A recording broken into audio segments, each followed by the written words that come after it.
Hey, folks, here we go. Welcome, everyone. Our Wednesday around the campfire night. Yeah, I see Joe Cook's already in the house. Hi, Joe. I'm doing good. Young fella, right? Old man's in the house. Hi, old man. And the bull's in the house. Hi. Great. Got off to a good start. I see we have 5 folks already.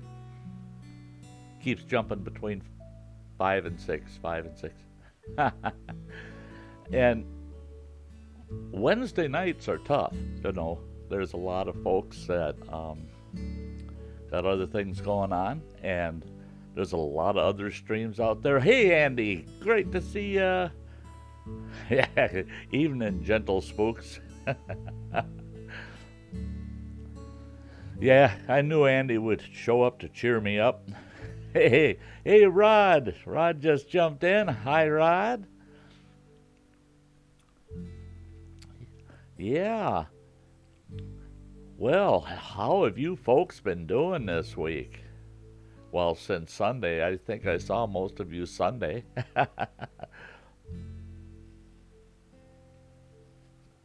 Warsaw Patriots in the house. Great to see ya.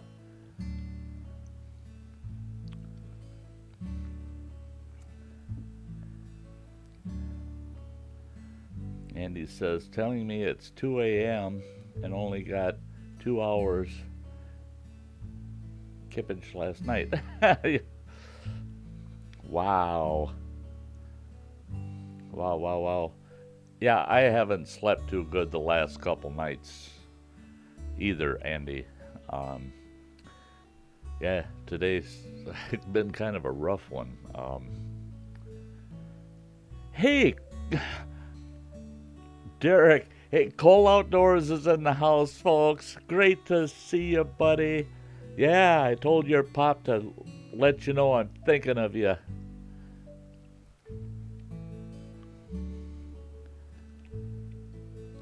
Yeah, great. It's great to see you folks here.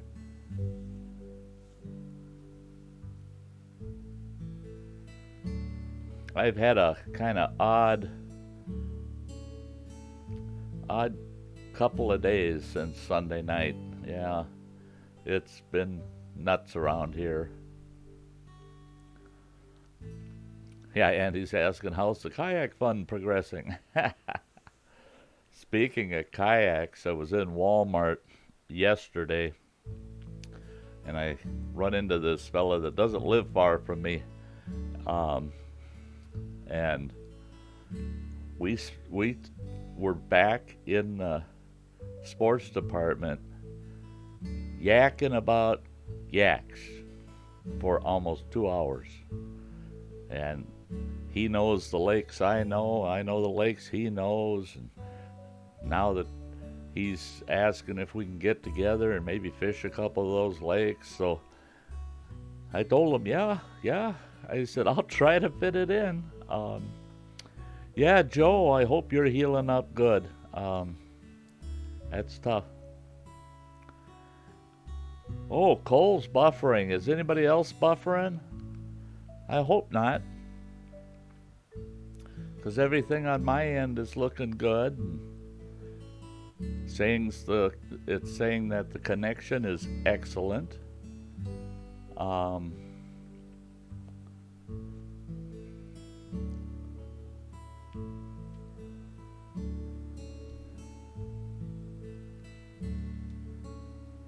yeah, I'm thinking about you all the time there, Joe.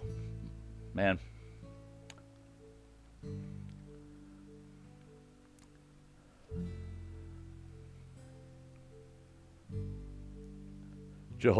Joe says, I want to be outdoors.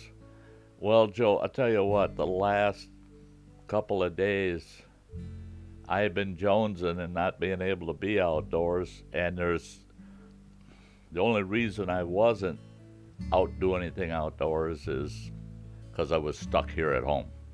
Um,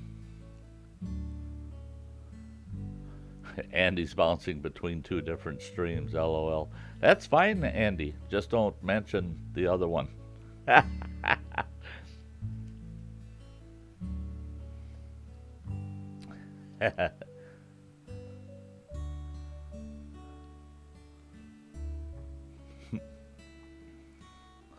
Yeah, Cole.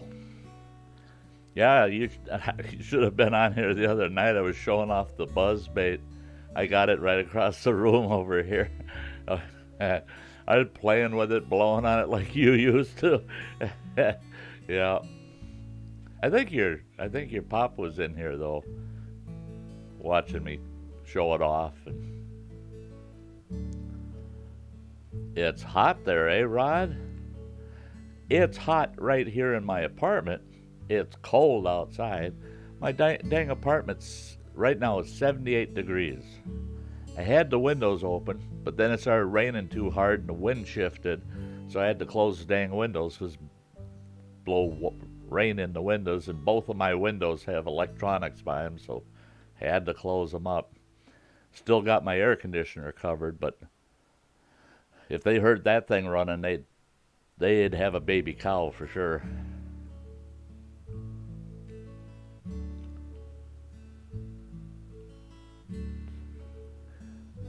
And slightly different stimuli than coffee on that one, Sty. Yeah. Oh, great, Cole. Good. Hey, Cheesehead's in the house. Hike with Mike's in the house. Great to see you guys. Cheesehead. What's the other one? He wants to know what the other stream is. Do they pay better?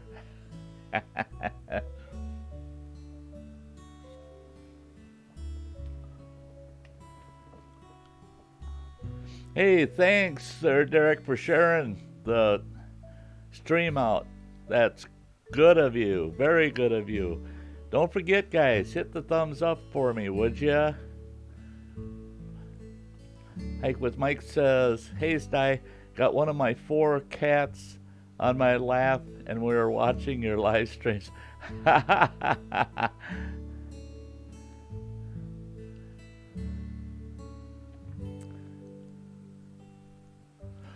Cole says, let me see if I can get more people in. Hey, great, thank you.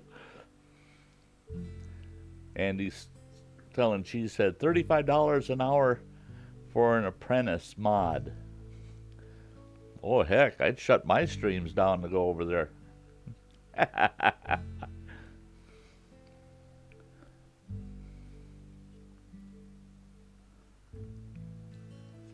Yeah, Cheesehead, I'm in. Gary Irwin's in the house, guys.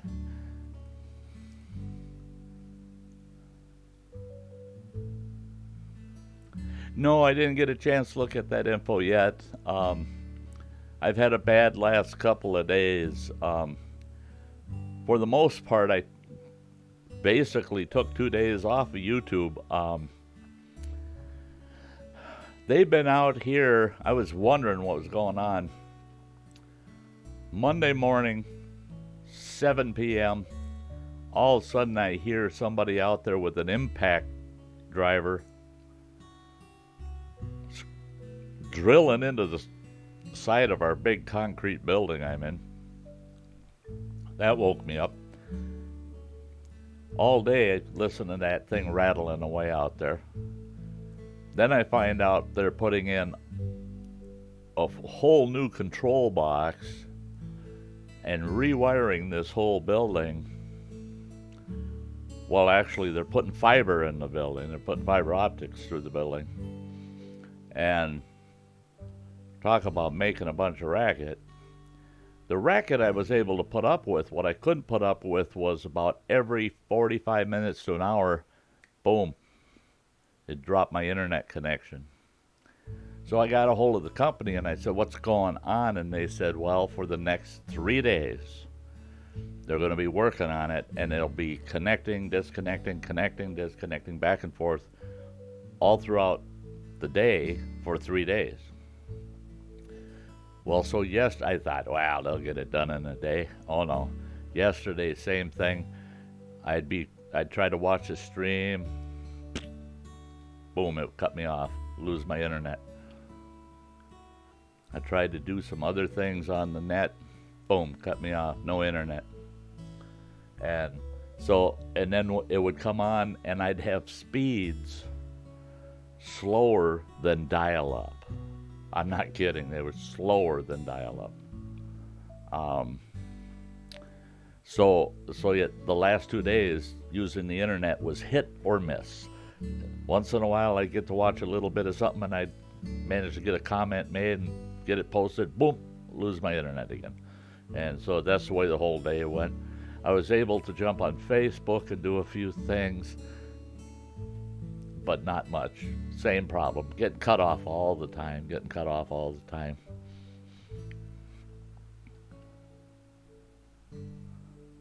And he says you'll need to change your brand of smokes there, Sty. Hey, I'm doing good. Got them cigars put aside. I'm hoping I'll make it through this stream without even thinking of one.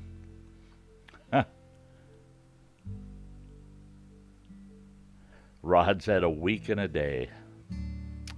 Good for you, Rod. Yesterday, I did real good.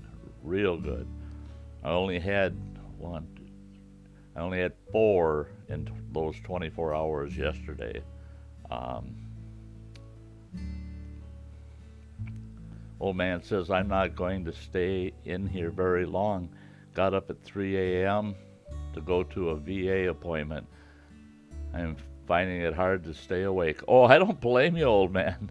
Yeah. If you can't hold out, call it a night, bud. Because Mike says, I thought of another way for you to quit smoking, Sty. Get those gag exploding cigarette inserts and put them in all your cigarettes. Boom, every time you light up. Yeah, the next thing I'd know, I'd have a SWAT team outside of my apartment out here and out in the parking lot. He's shooting up the place.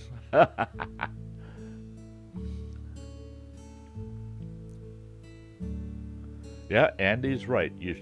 You turned up, old man. That's what still counts, mate. You betcha. Yeah, Gary, snail mail, huh? That's what it was. I mean, really, I was trying to Facebook message my youngest boy who works 2 miles away from me. And I finally told myself that ain't worth it. I just drive over there and talk to him. It'd be quicker.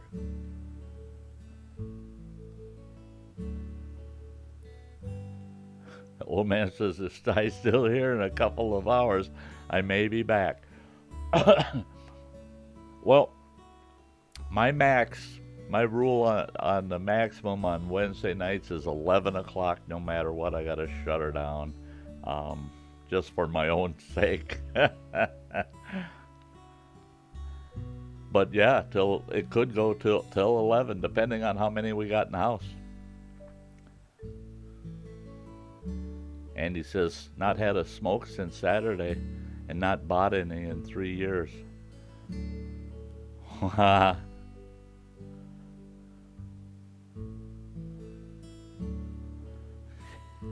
Yeah, Andy, Terminator, I'll be back.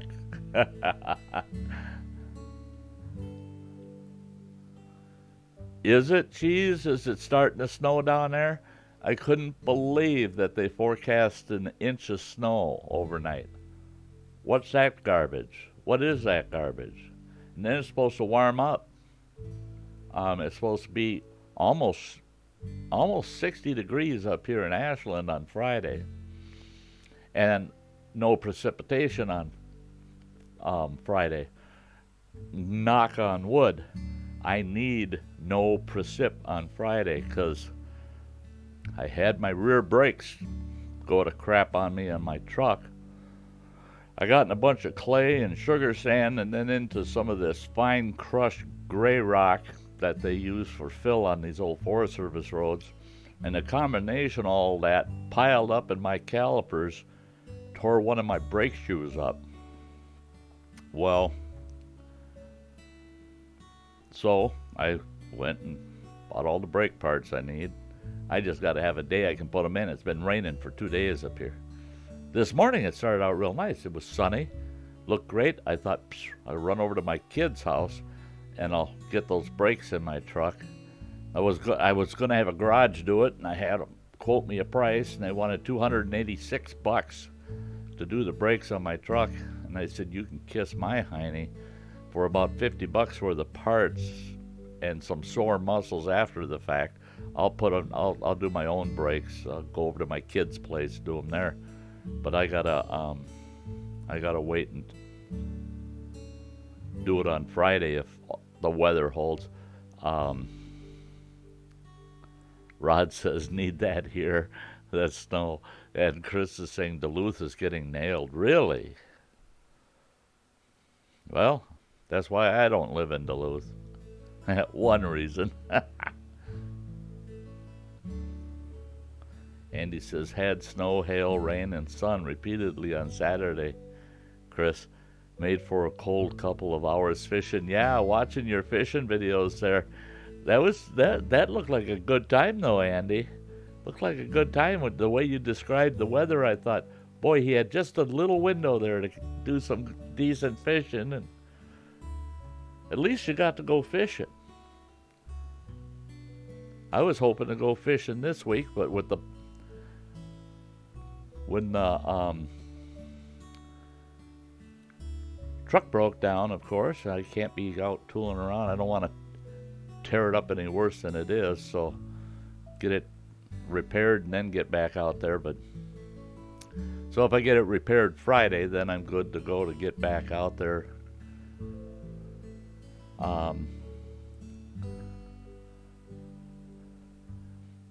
Yeah, I'm getting notifications of other streams that are popping up. I don't know what it is with folks. They sure like Wednesday night for some reason. All these folks want to put up live streams, and it makes me think back when I was a kid. The church that my mother went to, you had church twice on Sunday and once on Wednesday every week. And it's kind of like YouTube. The Sundays, I can't believe how many live streams are up on a Sunday, and Wednesdays. And I picked those 2 days because I figured those were the least likely. And, well, guess not.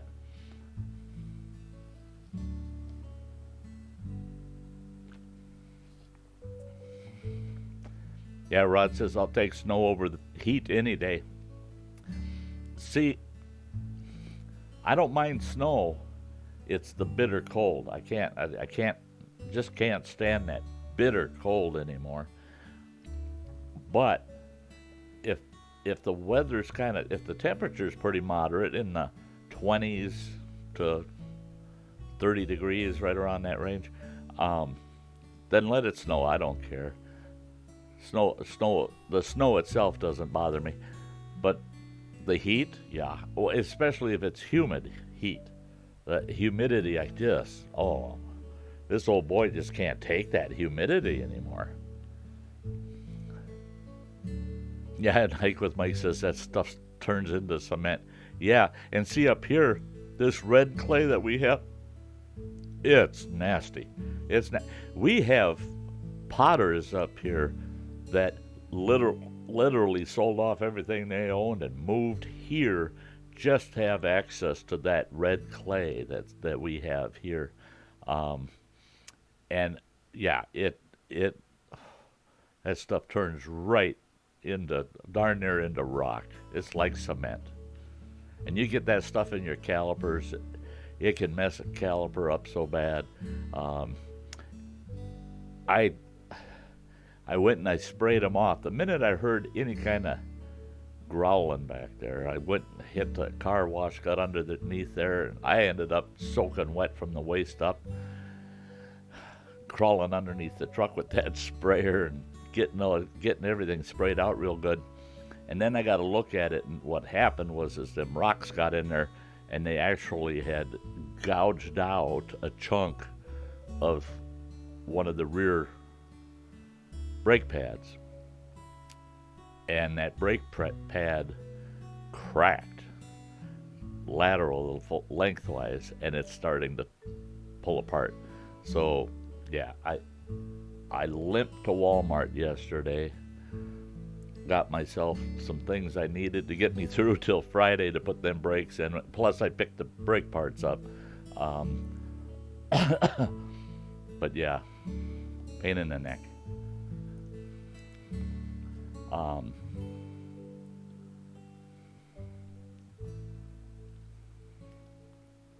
Gary said it was 28 degrees this morning here. Tomorrow the high is going to be 65. Oh, I could live with 65.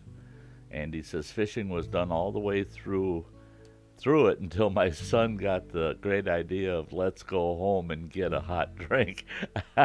Yeah. Yeah. Yeah.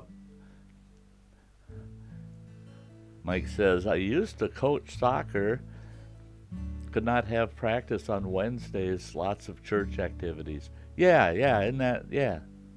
Some churches, a lot of churches actually, got something going on Wednesday, you know. Joe Cook says, yesterday it was plus 18, no wind today, plus 11, with the north wind here in St. John, New Brunswick. Oh, yeah.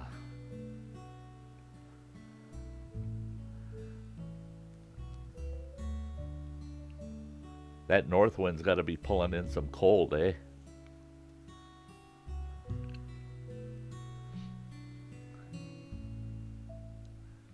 Cheesehead's asking Andy where he lives. Wherever he wants. Andy K says, cold hurts these days. Yep.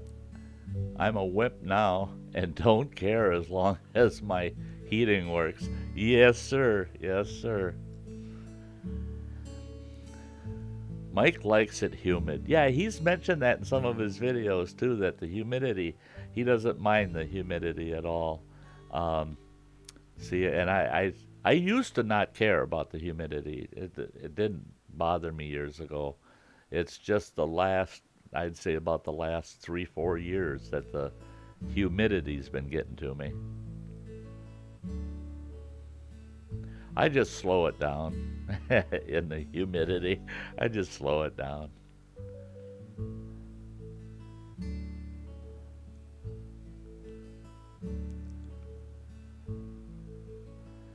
Yeah, Andy's on the east coast of England. Nomadic in Nature's here. Hi. Hi. I wasn't paying very close attention. And I see Running Water just popped in the house. Hi, Donnie Running Water.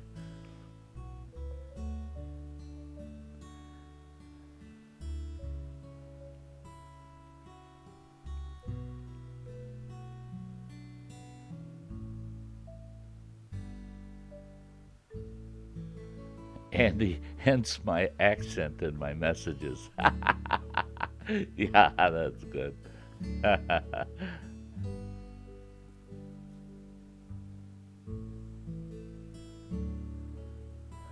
Andy says, I may live on the East Coast, but I have a magic cloud that I often fly around on.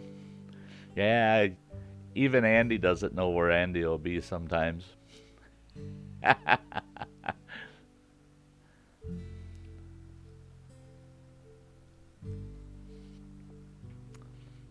Yeah, I didn't get those brakes done on my truck there, Running Water. I got to run over to your house Friday. It's supposed to quit. This weather's supposed to quit. And if it does, then then on Friday I'm going to be doing the brakes in the truck over at your place. And then your brother said that he'll have his new TV hooked up, and I'll watch him play some video games or something. We're going to have pizza.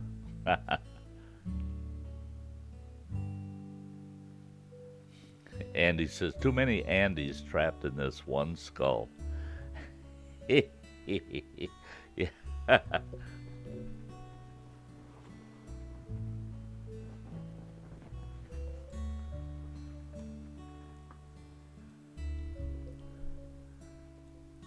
I don't know how I did that, but all I did was adjust myself in my chair a little bit.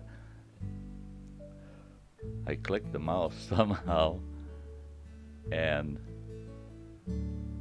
I don't know why I got this weird thing going on. There it is. That's better. But I somehow I clicked the mouse, and the whole chat turned blue. I mean, I could have right clicked and copied the whole dang chat. It's, yeah, running water, it sounds like fun. I wish I didn't have to, but it is what it is. Yeah, I talked to a couple of garages and a couple of the cheapies, some of our backyard mechanics in the area. Best quote I got was $280 some to have the rear brakes done, just the rear brakes, and that was new pads and rotors. Well, I went and bought the pads and rotors for $50 yesterday. I'm sure as heck not paying some garage $230 to put them in.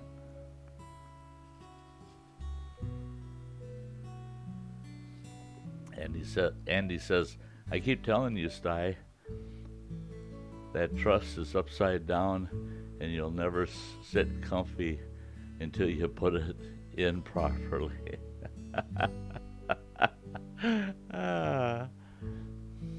Rod says, well, Andy, at least you'll always have someone to talk to. Yeah, and I think Andy's probably his own best company, you know. I wonder how often Andy gets in a heck of an argument with all them different Andys.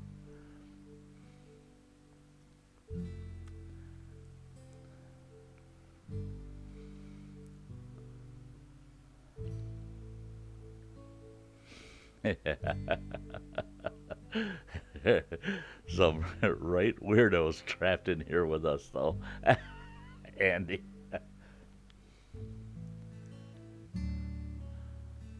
And then Andy's saying, Rod, they bitch about me like I ain't even here. Yeah. Cheesehead says, hey, Sty, I made bacon wrapped pork chops with butternut squash for supper tonight. I didn't ask. I did not ask. Damn. Oh, man. Oh, man. I love pork chops and butternut squash. Oh. Acorn squash. In fact, I got an acorn squash sitting in the kitchen. That's what I'm having tomorrow, is I'm going to have that acorn squash.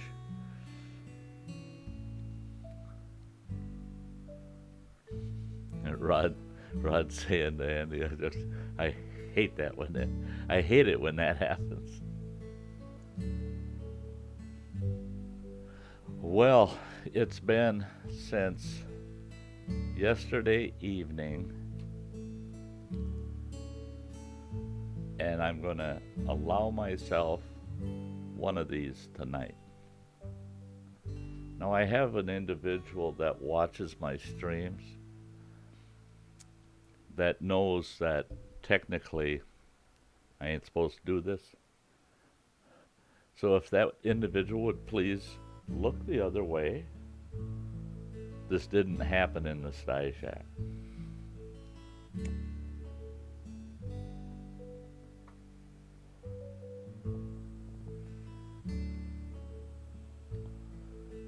But I mean, I literally went all night and all of today without one of these.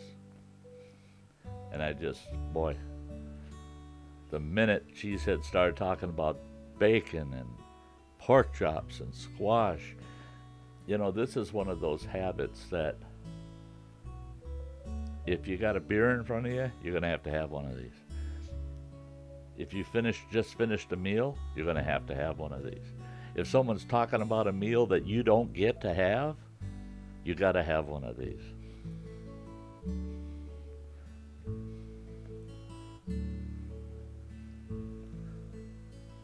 Andy says, cheesehead. Chris, bacon. I got a channel for you to check out later, man. I was drooling watching them. Soon Films. Search the name on YouTube when you're excused from duty. And then Cheesehead says, and brown rice and applesauce. Oh, shut up. Oh, Joe Cook, you're right. Hey, Sty, I got Cheesehead beat. I made fresh lobster stir fry. Oh, my Lord. Yeah, that would be tasty, tasty.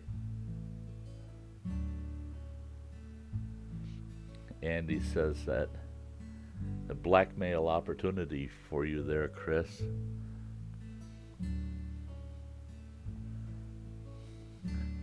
Andy says, Joe Cook, doggy bags, please, matey.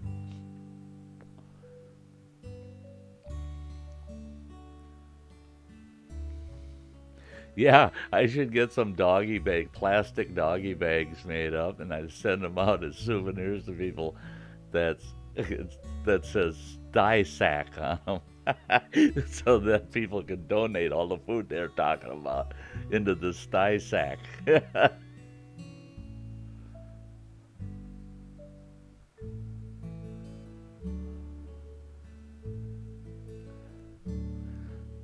Cheesehead says, Joe, we don't have too many fresh lobsters running around the waters around here. No, the best we can do is red lobster, for fresh. Then you better bring a week's wages. Last time I went to Red Lobster was about 3 years ago with 2 other people, and I said, I'll pick up the tab. I'll never do that again. I'll never do that again. I think it came to $136. And that was for 3 of us to eat.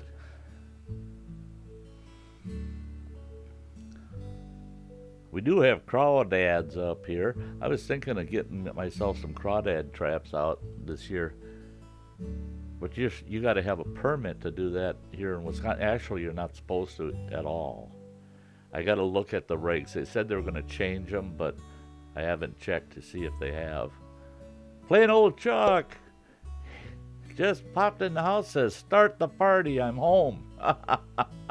Blues guitar jumped in at the same time. Great.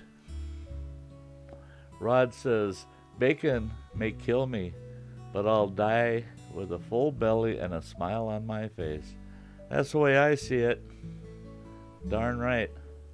I made homemade spaghetti last night for me, and I ate I made enough for 4 people. And I had dinner last night, and I had dinner tonight. And yeah, it wasn't that big of a batch, but it had 2 pounds of real lean burger in it, and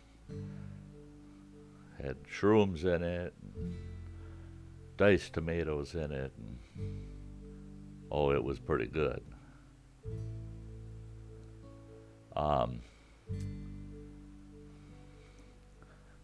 Yeah, Rod's saying about time you're late to Chuck. Blues guitar saying, sorry I'm late, was watching the president on Diamond and Silk channel. Oh.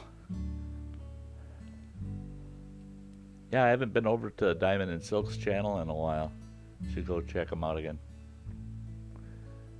I like a dose of them once in a while. They're a real pair.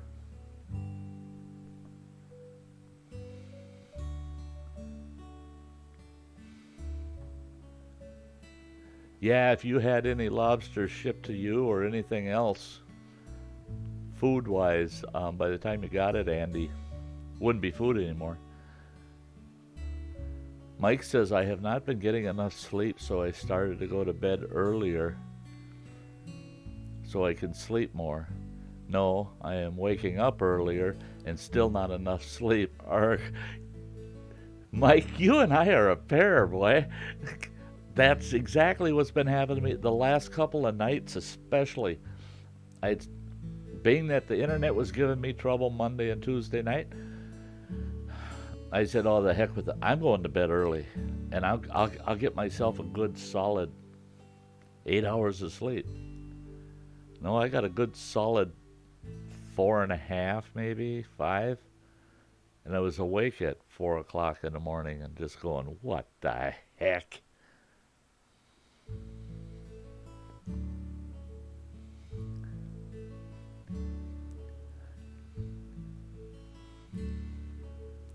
Plain old jog. I was at my son's wood shop making new step pads for my boat trailer. Oh, cool. Cool. Running Water says, I love going to Red Lobster, but all I order is bread bowl chowder and eat several baskets of their cheddar biscuits. Yeah, their cheddar biscuits are great. You know, you can buy them. Biscuit sells cheddar biscuits, the mix, and I just add fresh grated sharp cheddar, and those dang things turn out just like Red Lobsters.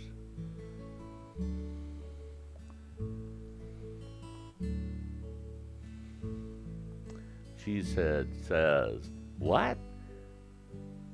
District, you just invite me to dinner at Red Lobster. You're picking up the check. What a pal. Yeah, yeah. I'll pick you up on the way. You can start walking. And it's the one in Duluth, you know. Yeah, I'll pick you up on the way. I should be up that way in 3-4 weeks.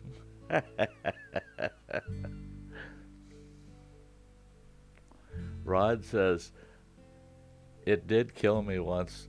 Got the scars on my chest to prove it. What did? Oh, the bacon. Yeah, me too. Me too. I got the wounds to prove it. I had one guy ask me. He saw me without a shirt and he goes, "Oh my God, man, what is that?" And I go, "Oh, I just had my grease trap emptied."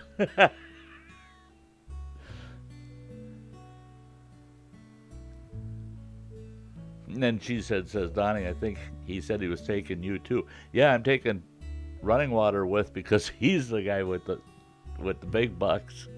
Actually, not anymore with everything he's buying to build the new shed on his place. Holy criminy. Is that going to be a sweet shed, though? And Running Water, we're going to figure out a way to power that shed, right?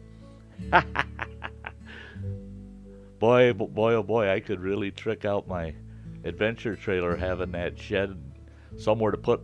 Hey, you don't need to buy a lot of mechanics tools and that. I got all mine all in big bins. I just got to have somewhere to put it out. And I gladly put it out in your shed. And when I'm dead and gone, it just stays in your shed. It's yours. You inherited it. Plain old Chuck says I had to cut a fender off and weld on a new one today. Careless driving last fall. LOL, dang guardrails. Yeah, those guardrails will raise hell with your boat trailer. Blues says, no, not Red Lobster. Go down to Laundries in South Louisiana, eat crawfish and crab claws. Yes, but at this point, us going to Duluth to Red Lobster, other than missing out on the goodness, that is more affordable than going all the way to Louisiana. I spent some time down in Louisiana and went to a few different Creole restaurants and ate my heart out, boy. Wow.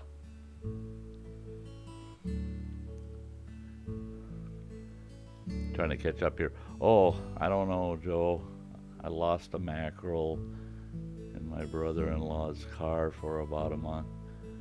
that was black, slimy, and rancid by the time we found it. Well, at least you found it. Running Water says, I don't know. She said, I'll probably get stuck with the bill. See, he knows. He knows. See? Yeah. Joe says, Sty, you need some of my pain pills. Put you out like a light. I've got a few that they gave me for my gallbladder surgery. Didn't take any. I saved them. Blue says, plain old Chuck. Did that at a car wash with my brand new Skeeter in 97. Clipped a pole. I was sick about it. Oh, I bet. Cheesehead says, actually, they sell the Red Lobster biscuit mix at Wally World. Real good stuff. Yeah, the actual Red Lobster mix. Yeah. It is good stuff. Blue says, me, 3, triple bypass, but I don't care. I still eat bacon. Me too. Well, the surgeon made the mistake of telling me, see what happens? 60 years of bad habits and you end up with your chest cut wide open. And we got to go in there and fix your ticker. And they said, well, you can't smoke anymore, you can't drink anymore, and you can't be eating all this fatty food anymore. I said, well, okay, I can live with that. I said, as long as I don't have to eat any less, drink any less, or smoke any less, I'm good with that.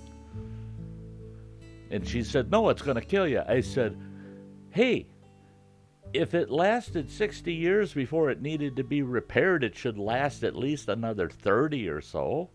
So I'm good. I'll make it.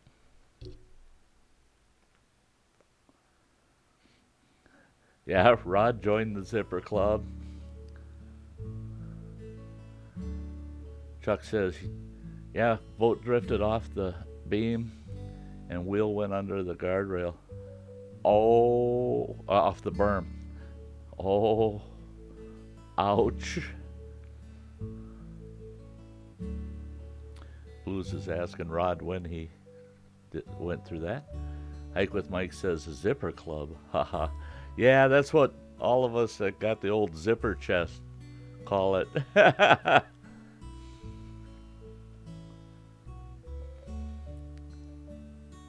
Blues got his in 2011. I got mine kind of loud. It'll be this September. It'll be 3 years ago.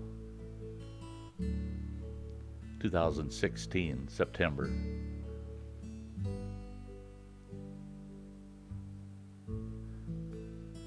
Oh, Mike's got his big long zipper scar too. Yeah, Cheesehead. Cheesehead's got so many zippers. If he had to unzip every zipper to take a leak, he'd pee himself.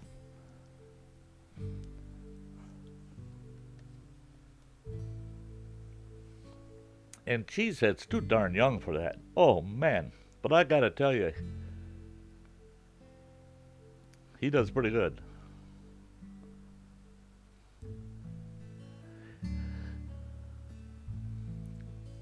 Rod says you ain't lived until you die and live through it.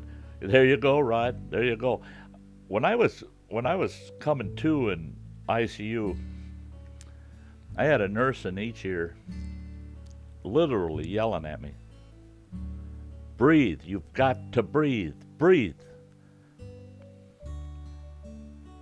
And I'd take a couple of breaths, then I'd quit. And it felt so good to just drift off. And finally that one nurse said, you have got to breathe. And I said, I wasn't nice about it. I said, would you two blankety blanks leave me that blank alone while I comfortably die? I said, it feels so good not to breathe. Now I'm saying this in a whisper. Oh, she heard it. The one gal heard it. She goes, it's our job to keep you alive. I said, it's my life. Let me die. I said, it feels so good. Oh yeah, they really raised Cain with me after I said that.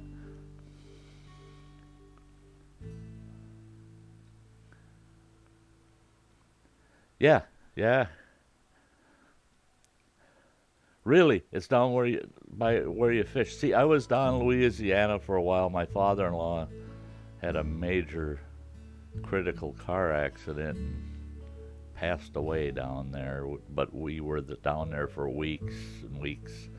Um, they just couldn't save him. But yeah, we were running all over down there, southern Louisiana. That was years ago. There's a great Creole restaurant in Austin, Texas. You wouldn't expect to see it there, but oh yeah, I mean, and all them folks are they're deep South Louisiana, family-owned restaurant. Oh my God, I ordered crawdads, and the folks that were with me, we had a half a dozen folks around the table, big round table. They brought out that platter, and it was at least 28 inches across and had a big dome steamer cover on it. They lifted that dome off, and them crawdads just poured out on the dang table. There were so many of them, and it was funny because half them folks weren't. Um, they'd never left Wisconsin, and they're going, "We're gonna eat those." I said, "Oh, you're darn right, we're gonna eat those." Yeah. Andy says, "I got some meds here for you, Sty. Probably won't sleep, but you just won't care." Yeah, yeah. The who needs sleep? Who needs sleep meds? Yeah, there's nothing wrong with those. Running Water says, "Yes, I am setting up electric access for an extension cord dedicated breaker, and there is already a solar powered LED lighting in the recent packages." Yeah, okay.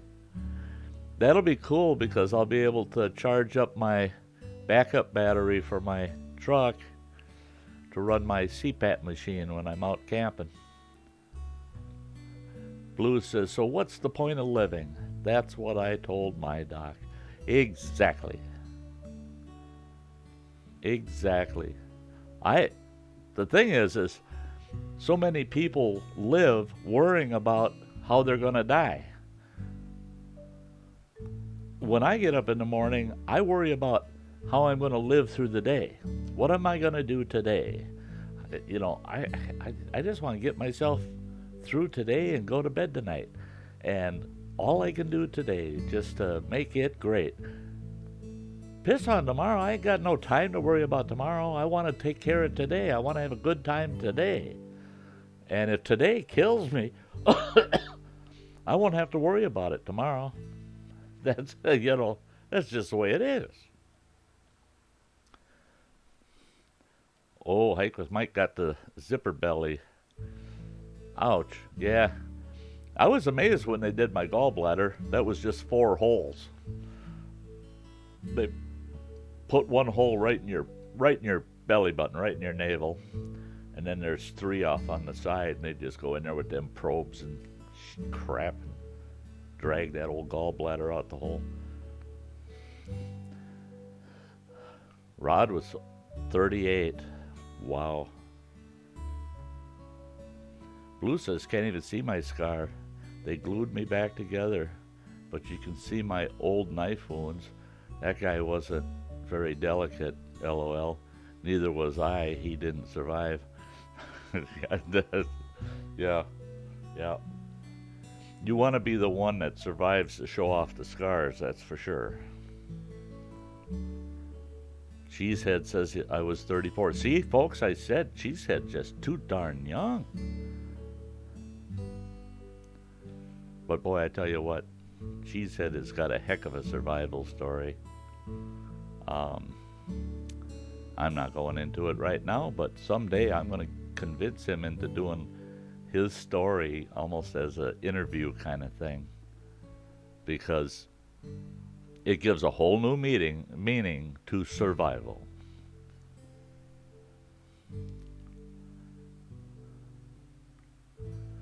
Andy says, good for you, Blues. I've only been a victim once, never again. I'm in the same boat with you, Andy. I'll never be a victim again. Well, if I am a victim, yeah, they're going to say, oh, that's a victim that went out. He was a hard one to victimize. I ain't taking it. Plain old Check says, I got lucky. Had mine in 2011, but only had to put in a bunch of ferrules and hose clamps.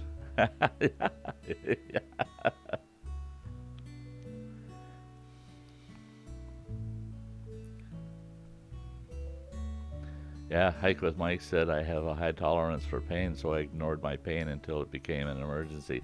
I do the same thing, Mike. I hate hospitals with a passion. I dislike all doctors except mine. And in fact, with this gallbladder, they were misdiagnosing it. And when my doctor came on the scene, because she wasn't affiliated with that hospital, they didn't contact her until they decided to admit me. Well, when she found out and got there, right away she wasn't even there 15 minutes, and she had me diagnosed and was shipping me to a better hospital. And she said, my God, man. I said, how did you figure it out? I said, they told me they figured it was all in my head, that I was faking it. And she said, well, when I looked at your chart and the amount of morphine they were giving you, and you were telling them you were still in effing pain, and that they might as well quit giving you the morphine because they ain't doing no damn good, she said, that was you all over. That was you all over. If you are letting them give you morphine, we better get you to a good hospital quick, because something's really, really wrong. And yeah, it's my own, it's that high tolerance for pain can be a shortcoming in some cases. Rod says I had a lung collapse and a chest cold afterwards. Boy, was that fun. Oh yeah. Running Water, when he was 9 years old, damn near died from collapsed lung. He had one complete collapsed lung, and a third, the whole 30% of the other lung was collapsed. It was the bottom lobe completely collapsed. And that's a big, long story. If you want to know it, you can go back to my old videos, and it's called Tragedy in the Backcountry, and it's one of my very old ones. You have to go way back on the list. But Tragedy in the Backcountry tells you the whole story of Running Water and what happened to him. And Andy says pain's there for a reason, Mike. Yeah, Andy, that's it. That's what I'm saying is having a high pain tolerance. I know for me, a couple times it's been a little bit of a disadvantage instead of an advantage. Blue says you'll have to go back, Chuck. Hope not, but that's the norm. My doc said he knew I wouldn't be happy with stents. Yeah, before I had my major heart attack, I had stents put in 2001, I believe it was.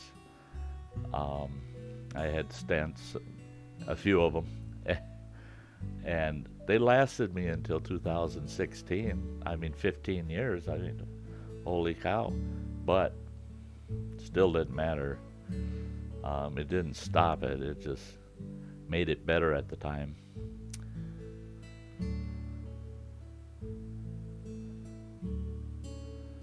Kicked in the ribs every time you coughed, Rod? No kidding. Mike says, I lost so much weight, I could see the shock on people's face when they saw me after my surgery. I have gained back all that weight and then some many times over. LOL. Yeah, yeah. Yeah, um, they say to if you have rapid weight gain or rapid weight loss, you have to worry about it. But it's when it just keeps adding and adding and adding. I know how that is. And here I'm working. I'm trying to go the other way. I'm trying to lose some weight. Yeah, I want to get down to 185. That's where I've always felt the best is at 185. I'm at 205 right now. My peak was 267, and that was before I had my heart attack. Um,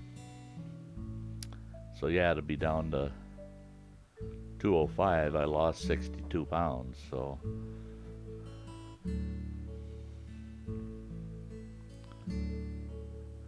Blue says that tactic only works during a divorce. Yeah, yeah, I lost 140 pounds in a flash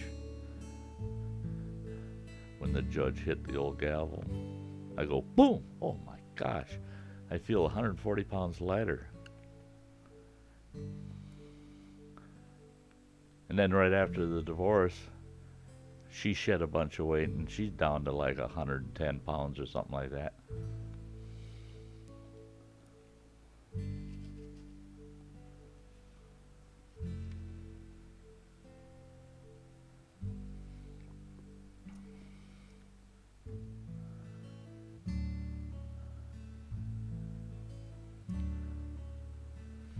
Oh yeah, yeah, yeah. There's nothing worse than having to do a divorce inventory, eh, Blues?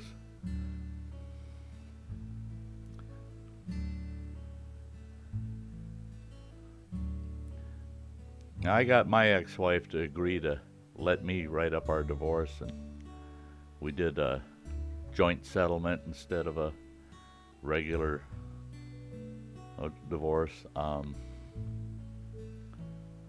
Blue says one answer was $300. I am not qualified to appraise firearms, but my guess would be $300 today too.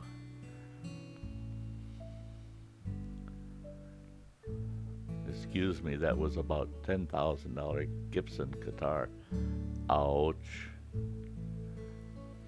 Mike says the best thing that helped my recovery is that Campfire Steve and Swamp Camper got me out in the woods as soon as possible. Best prescription ever.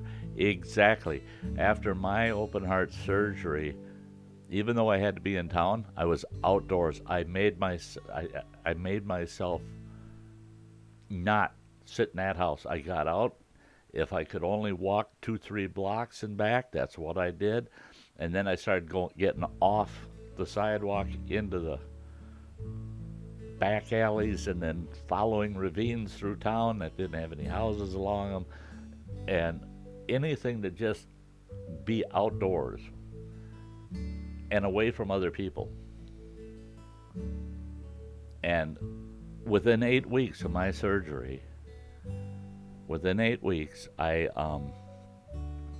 was back full time work. So, yeah.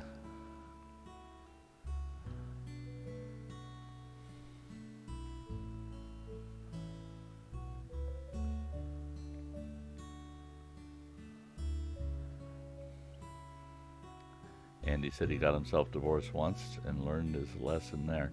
Me too. That's once is enough. Yeah, Joe Cook said he saw. Now I had it do that before. It says it reconnected successfully. That's the oddest thing I ever seen, and I didn't see anything change at all on any of my stats. My CPU usage is staying the same, 24%. 30 FPS. Yeah, everything's running fine, but it said that OBS shut down, and then it said it reconnected. I don't know. Oh, size detecting's in the house. Hey, hey. What's up tonight? Round the campfire. We talk about anything and everything on Wednesday nights. Yeah, Derek was in here earlier. It was great to see him. It was great to see him. Hey, everybody, if you haven't yet, make sure to hit the thumbs up for me, would you? It helps with the stats. I haven't actually looked. Yeah, it doesn't show me the dislikes, but but yeah, last Sundays I was surprised. I mean, I didn't any more than get my stream up. Boom! Very first thing that happened was a thumbs down. It was like somebody was just waiting for me, and I'm pretty sure I know who that was. I did notice a few people said, "Well, it's probably Cheesehead."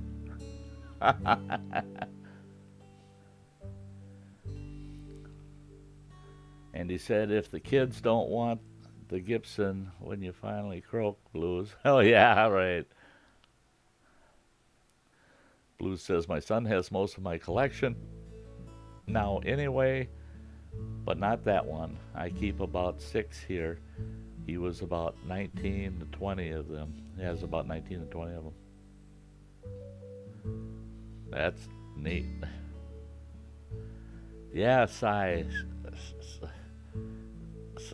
detecting. If you guys haven't checked his channel out, make sure to check it out. Yeah, Blues. For the record, I have a very good security system. LOL. You betcha.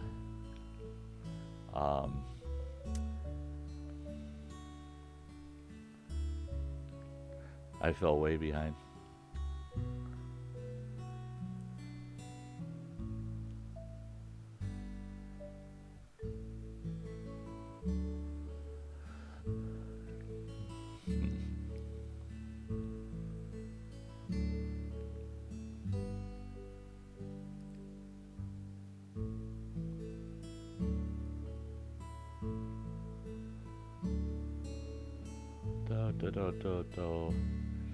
Blue says, Sty, my ex was a paralegal.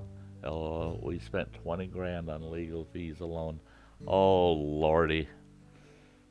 My ex and I didn't spend a penny on legal fees. Just the court filing fees.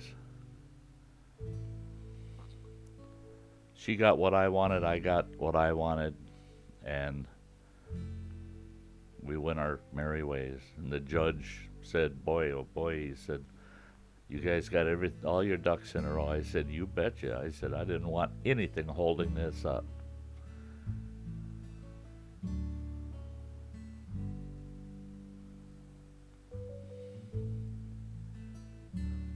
Yeah, Andy said that.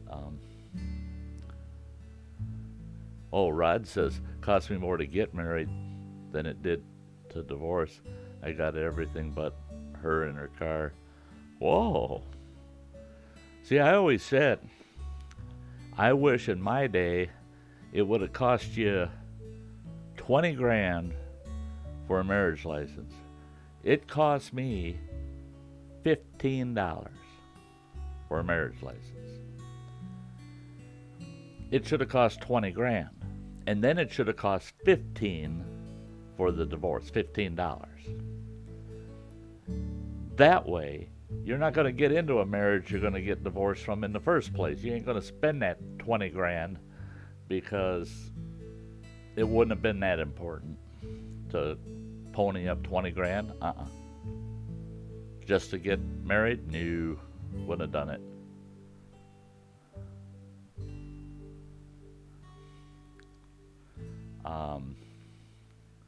Andy said, gotta leave her something to get out of there with, right? Yeah.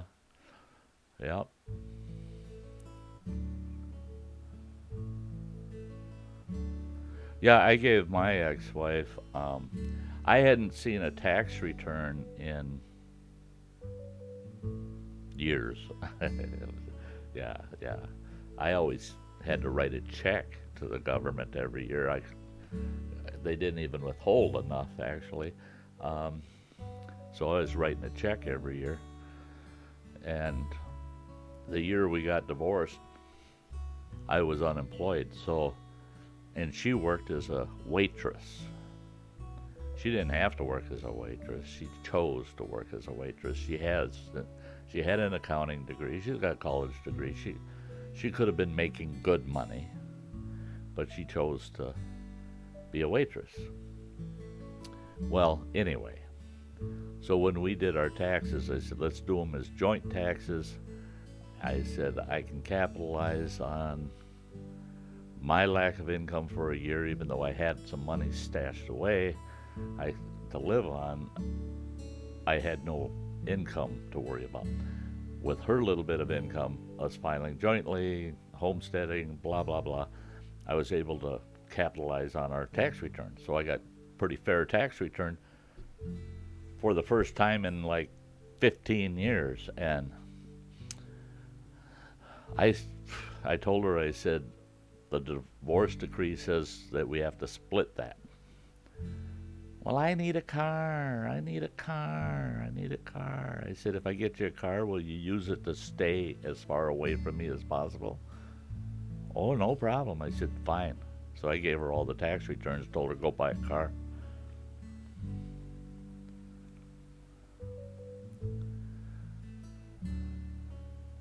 Blue says, mine did me a favor when she left.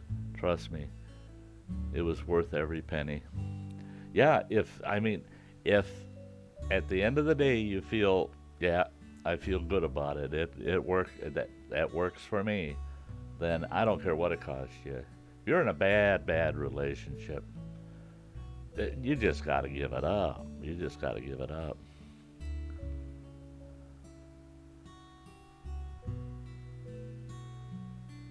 Andy says, done the thumb as I came through the door. Yeah, hit the thumbs up. Andy says, I bet you said the same about the cost of the wedding to her for a while too, Blues. Blues says, what type of person does that? If I don't like it, I just click off. Yeah. And life goes on, Rod says. Yes, it does. Yes, it does. See, that's one of the things with me is I don't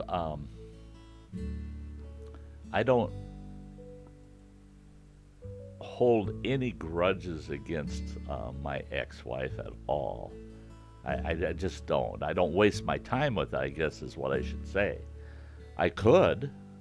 There's grudges I could hold. Hey, Stingray Steve, great to see you. Just popped in there. I just seen him pop in. But I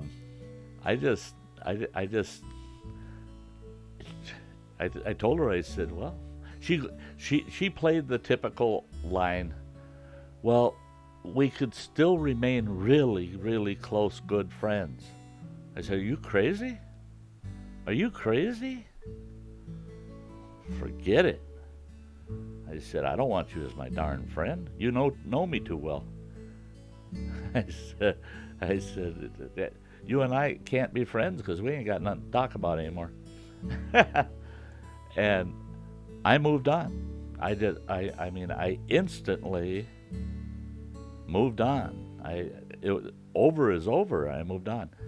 And she still truly hasn't. She's still got a lot to bitch and cry about when it comes to me. She's got, oh man, my name comes up and she's got something nasty to say about it. And our children keep telling her, hey, it's time to move on, get beyond it. She goes, well, I have moved on. I've got a new honey. I live with this guy. We got a nice house. We got that and that. And they go, then why do you keep bringing Dad up all the time? Well, he's such a this and such a that. And they go, see, you haven't moved on. He never brings you up. He never asks about you. He never mentions you. But you always bring him up all the time. And it's because she just hasn't moved on. I mean, and she's the one that asked for the divorce. You would think I would be the one that would say, hey, shouldn't have done that. No, I said, if you're asking for that signature, you're asking for you to go that way and for me to go that way. And that's just what I did. No hard feelings.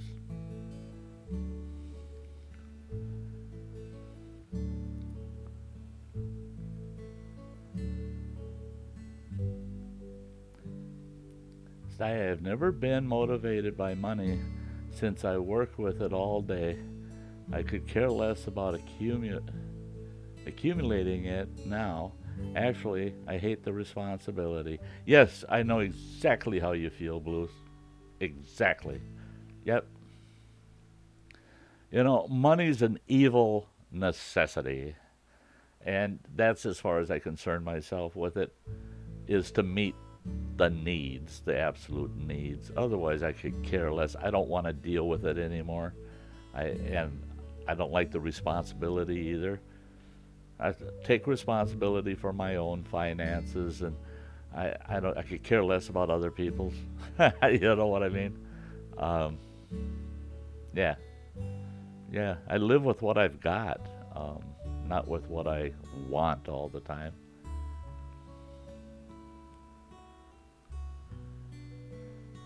Yeah, it's great to see you, Stingray Steve.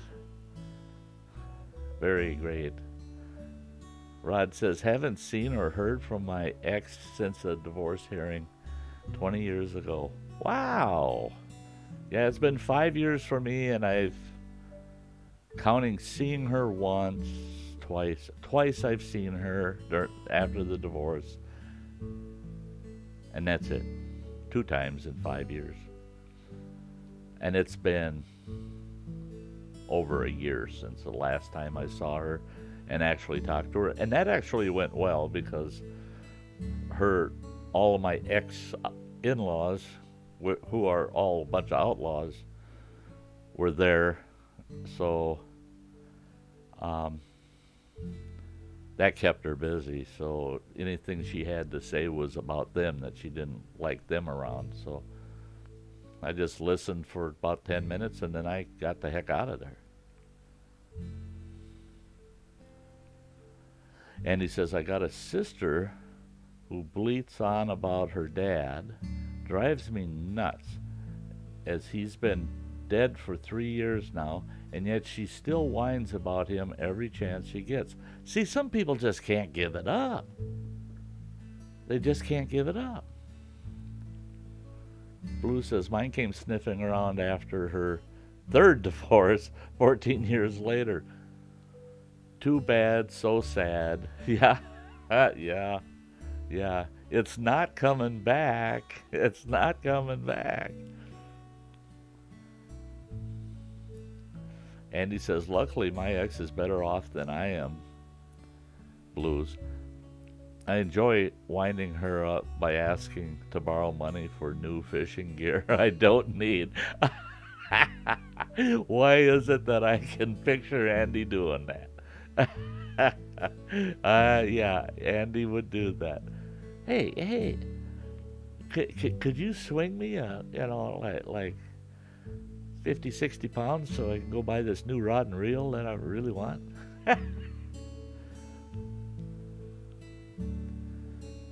Stingray Steve, I have been married 34 years. Good for you, Steve. Good for you. My ex and I were married for 38 years when she asked for the divorce. And still today, I don't understand why she asked for the divorce. I just don't get it. I just don't get it. Because at the time she asked for the divorce, times were a little tough. But boy, usually when times got tough, and she knew it. When times got tough like that for me, then it was look out. We're gonna climb the ladder for a while. I want to get back up there around 6 figures a year. So just hang on to your hat, because here we go, honey. And nope, she wanted out, and couldn't give me a reason. She really couldn't.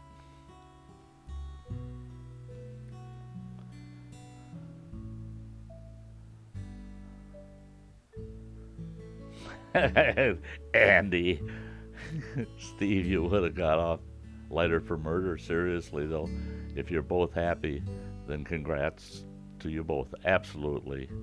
I mean, that's it. Is if you're happy, if the relationship's good, and the couple is happy, if each party of the couple is happy, more power to them.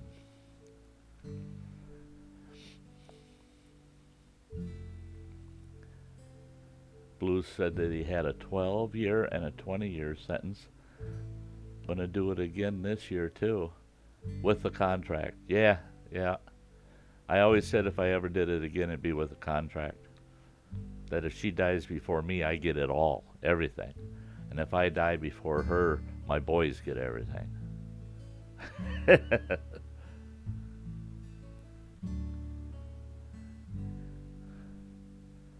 Yeah, Blues is telling Andy, get a Shimano DC. Yeah, $249 US.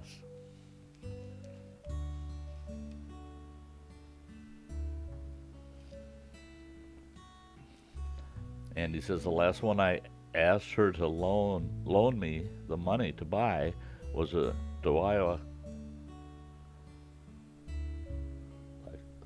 Saltica Dogfight 8000. Costs about 900 pounds. Did she loan you the money?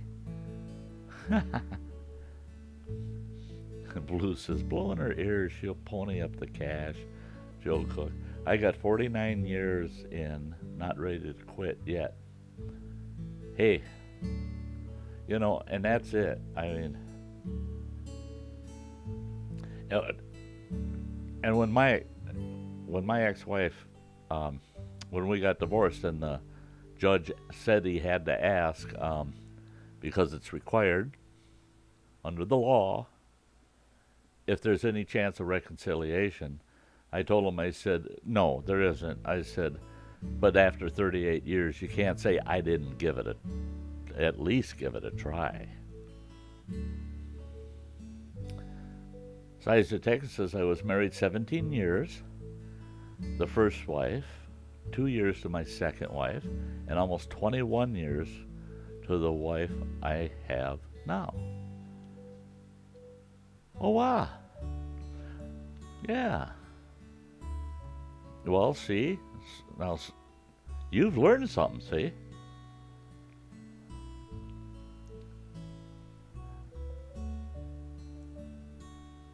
And then Andy, yeah, once you got her to agree, you told her you really didn't want it.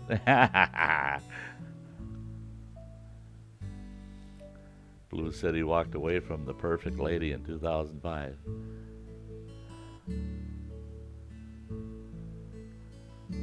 Yeah. Oh. Andy says, and now you're settling for second best, Blues.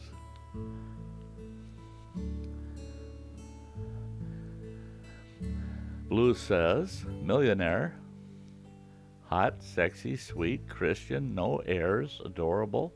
I just walked away. My friend said I was nuts. This is not new. See, now, this goes way back, where I was born and raised.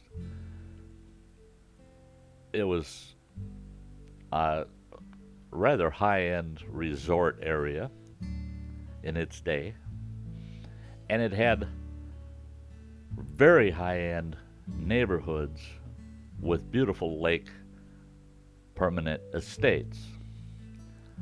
We had the Pillsburys and the Daytons. Oh, many big names.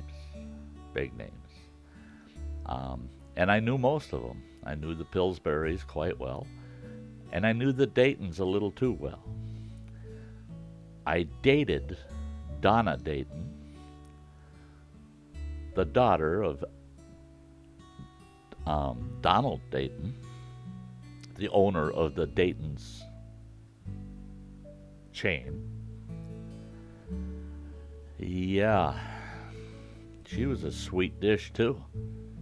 Dated her for about a year, and she didn't like it when I left. I told her, I said, "You've got too much money to really know how to have a good time." Her pop used to, I mean, I'd come to pick her up, take her out on a date.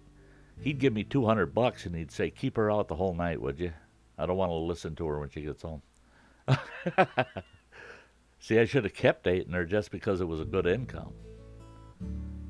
He'd give me $200. He wouldn't tell her. He'd give me $200 and I'd take her to Shakey's Pizza or to the drive-in theater on 2-for-1 night, you know.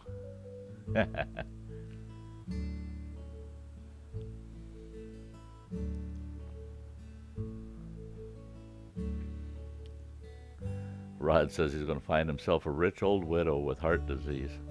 Well, look out for all them old church ladies. Everybody giving me grief, saying, "Yeah, look out, Sty. Them old church ladies are going to chase you down." The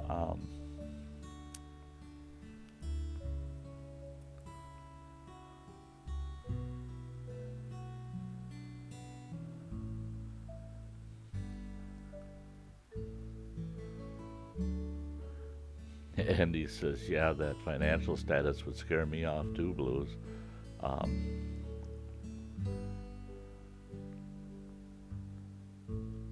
yeah, see, and Blues says it didn't scare him off. He still manages most of her money for her. Great friends still today.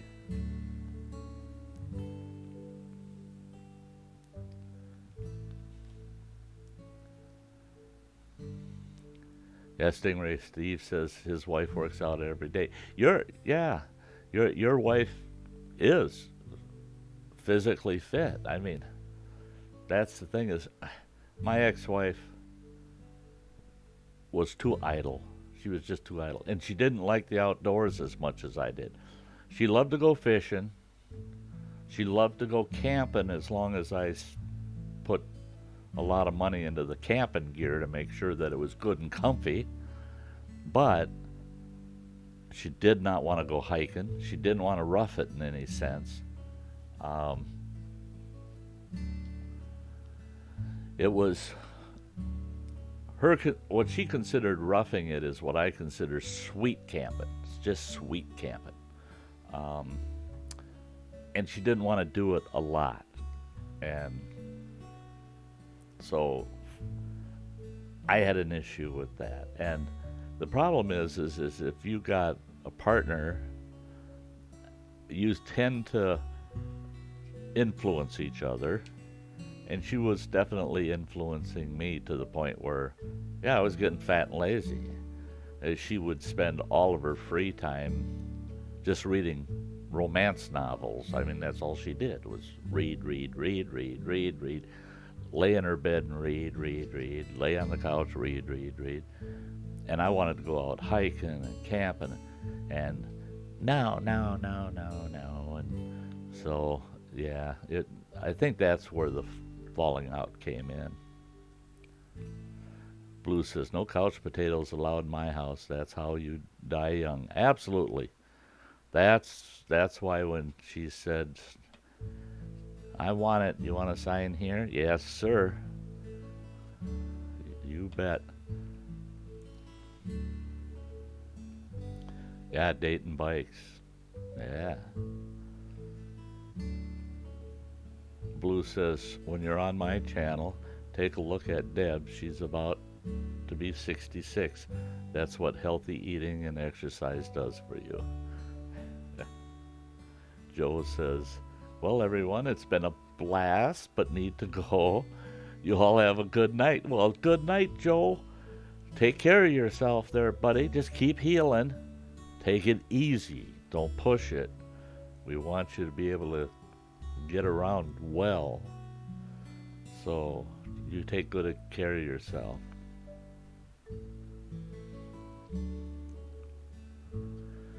Andy says, yeah, that healthy eating ain't so healthy for me.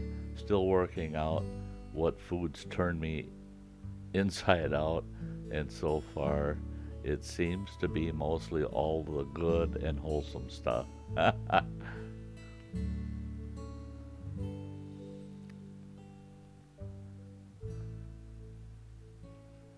Yeah, Rod with his old ladies need love too, and then Blues gives him the thumbs up.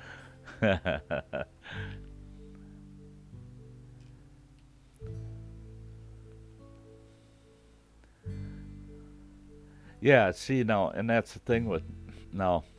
Now tomorrow morning, my longest video I've ever edited and put together goes up on the channel. 1 hour and 18 minutes, I believe it is. Um, and that was that hike to St. Peter's Dome. Wow. That Sty ain't like he was back in his 30s um, or 40s. Um, yeah, that was an eye opener. It didn't bother me till the next morning. Then I realized I had muscles I forgot I had, and it was the downhill trek from the dome that really got me. I, I mean, hiking up that, but if I could have hiked up both ways, I think the next day I would have felt fine. It was all that downhill through the rugged, and the video really didn't do it justice. I mean, underneath all the leaves that were there, it was just all broken rock, all just nothing but broken rock with muck in between it, and yeah, and all downhill. Yeah, the video just does not show the grade, the elevation well, and yeah, that was a chore, and Sty's poor muscles. I mean, but I feel good now, and now it's raining, well, snowing. We're gonna get snow overnight, but yeah.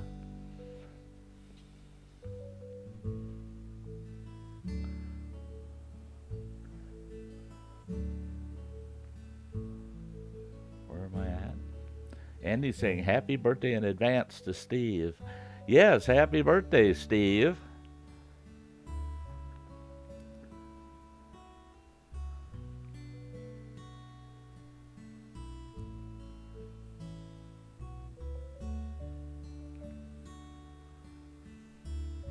Do, do, do, do.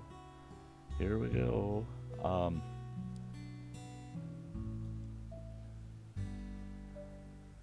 Andy says I'll be a youngster of 55 on Christmas Day. Holy smokes! 55.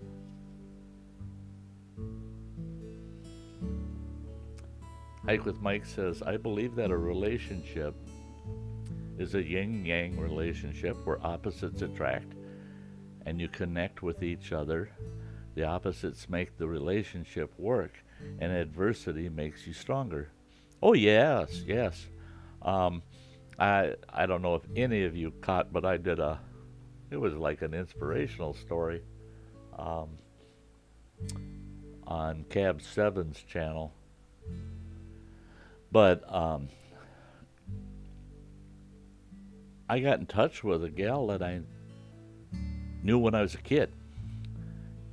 I mean, we were childhood sweethearts right up until almost the end of high school.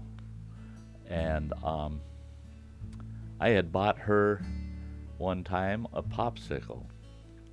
We were like 12 years old at the time, 11 or 12. And we each got a popsicle, you snap them in half, the old style popsicles. And back then, in the late 1960s, popsicles, about one in every box full of popsicles, there'd be a popsicle with a stick in it that says, receive one free popsicle. So you could give that to the store owner and they'd give you a free popsicle. It was like a coupon popsicle. Well, she ate her popsicle. I was eating mine, and I saw that I had one of those sticks. I want a popsicle. And I licked that thing clean, and I thought, stick that in my pocket. I'll get another popsicle down the road. Then I thought, now what the heck? I want to win this girl's heart. I mean, and she, boy, was she a sweet thing. I mean, wonderful, wonderful girl. So I gave it to her, and I said, there, you can get yourself a free popsicle. Well, I contacted her a few weeks back, just by chance. Well, actually, she contacted me. She found me through Facebook, and she got a hold of me. And so she gave me her phone number. I called her, and we only talked for a few minutes. But she says, do you remember that popsicle? I said, oh my God, yeah. She says, well, just so you know, I still have that popsicle stick. Wow. Oh, yeah. I mean, she was my childhood sweetheart, I'm telling you. Hey, Austin, great to see you in the house. Yay, great to see you. But so I'm trying to make arrangements with her. We're hoping to meet up probably the end of June sometime. So yeah, I told her, I said, you gotta email me a couple of photos of yourself so I recognize you when we meet up. And she said, no. She said, you won't need them. You'll recognize me for sure. So now it's killing me because, oh, was she a dish, and I should have never broke up with that one. And we were, in a sense, we had almost opposite personalities, but mutual activities and likes. So it for some reason, we were the odd couple, but boy, did we were attached to each other, and I should have never let that one go. So Mike is right. I mean, it's a yin-yang thing.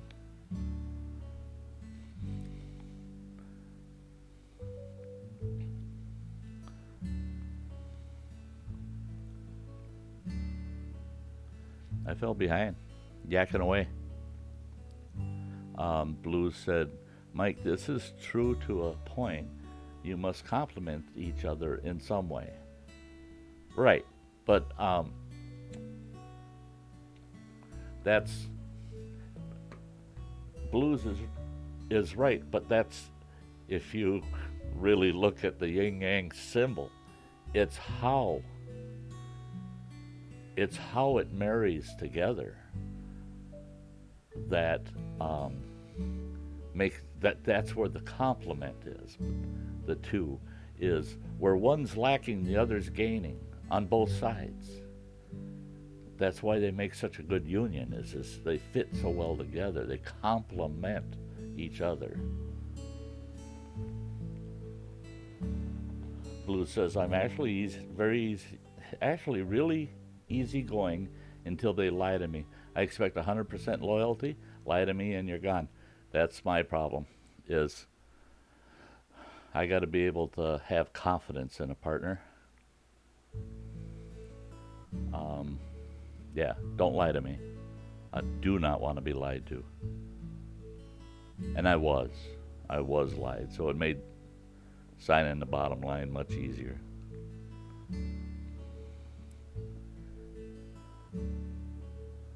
Andy says, and so it should be both ways, Blues. Yep.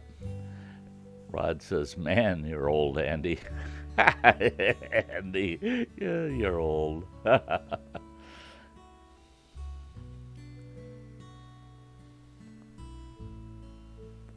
That's my problem, Andy.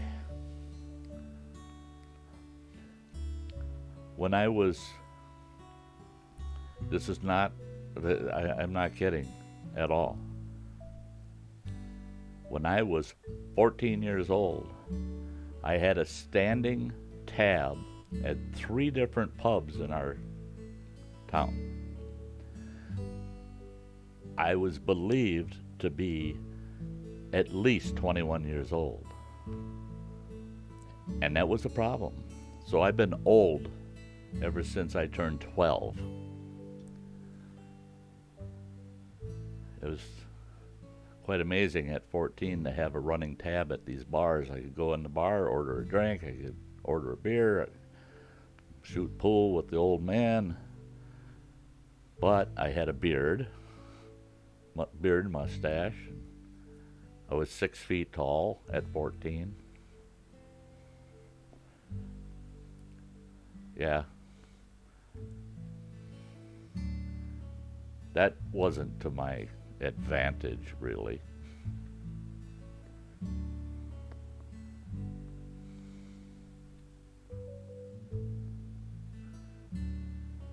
Oh, Stingray 6 says it's in November. Ah, yeah.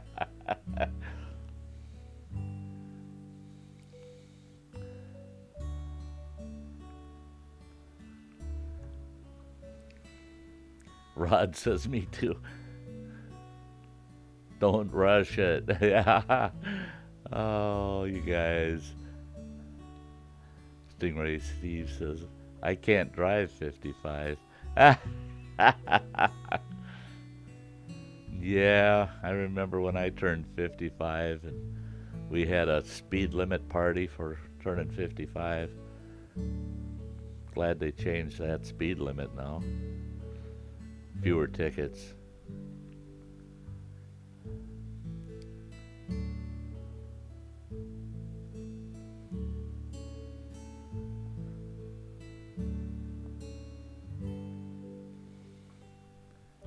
The sidewalk was all dark wax spots.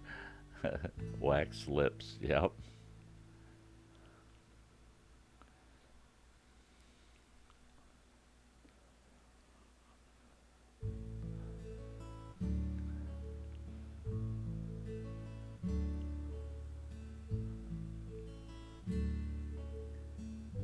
And he says, oh, Stingray says, they were like 2 cents, I think. I remember the days, Stingray. Yeah, yeah. We had a 5 and 10 store, and when I was growing up, penny candy meant that you got anywhere from 4 to 6 pieces for a penny. Those little Tootsie Rolls, you got 4 of those Tootsie Rolls for every penny. You go in there with a dime, you get 40 of those little Tootsie Rolls. Now you buy a bag of 20 and it's $2.99. And he says, I remember when our government banned it and candy cigarettes as it was teaching kids to smoke. Geez, nanny state or what? Yeah, they did it here too. No such thing as candy cigarettes anymore. Or those bubblegum cigarettes wrapped in white paper, and you blow on them and it would blow the powdered sugar out of them so it looked like smoke.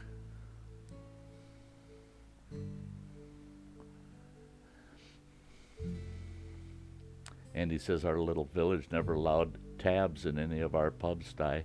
Too many people go in and have a night on the drink and then not show for months. Oh yeah, in our little town, they'd find you. Yeah. You wouldn't walk straight for a few days after they come to collect. Yeah. Running Water says, key to the yin-yang is, even though the halves are opposite, they each possess a core of the opposite color. True. Blues. Sty, here's the thing, I'm happy being single. Of course, that's attractive to women. Someone who is happy and not needy. That's it, is I have found, and I don't even try to understand it. But I've got gals that are, oh, I'd really like to get to know you better. Couldn't we spend time together? Couldn't we? And I'm going, whoa. These gals are playing me. What the hell's going on? I'm an old man. What are you doing? And I tell them, slow down. I said, a friendship is cool, but I'm not looking for a female relationship right now. Maybe next winter. But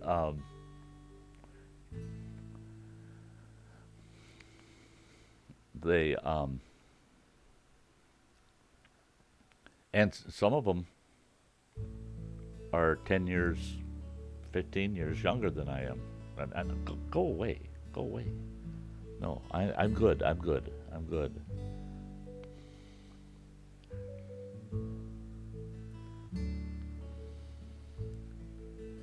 And Blue says, but I prefer not being single. It's just that I'm in no hurry. Been with Deb for about 10 years now. And it's time. Oh, yeah. Sure. Understand that.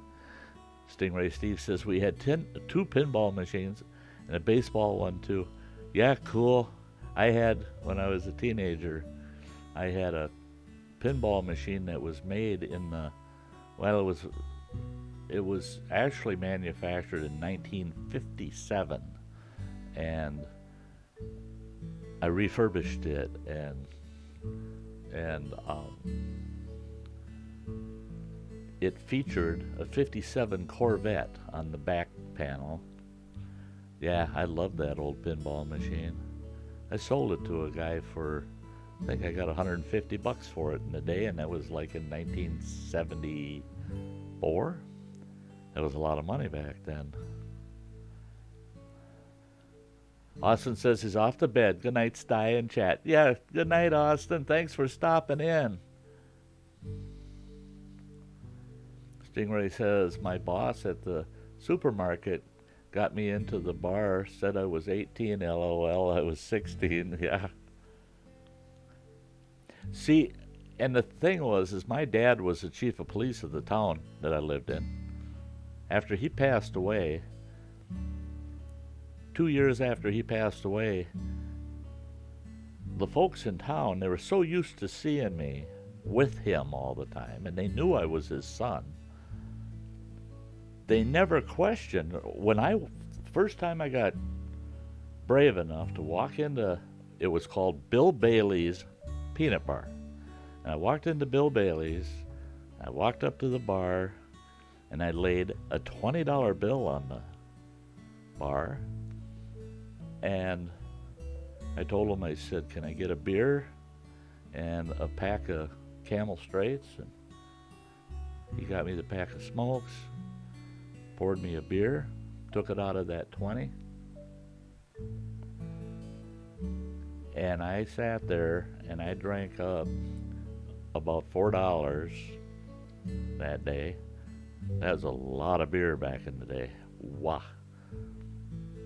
And I come back in the next day, did it again, came in another day, a couple days later, did it again. And I frequented that place 4 or 5 times a week for about a month. And every time I went in there, I laid a 20 on the bar. Lo and behold, the bartender says, you know, I'll let you run a tab here if you want. He says, I knew your pop. I knew your pop real well. He was the best chief of police we ever had, and blah, blah, blah. And I said, yeah. And that's where it all started. Plain old Chuck took a shower and went back to check up. All this divorce, I actually looked into the bedroom to make sure my wife was still there. LOL. Oh, yeah, hopefully she didn't overhear any of this, and she got the papers ready for you.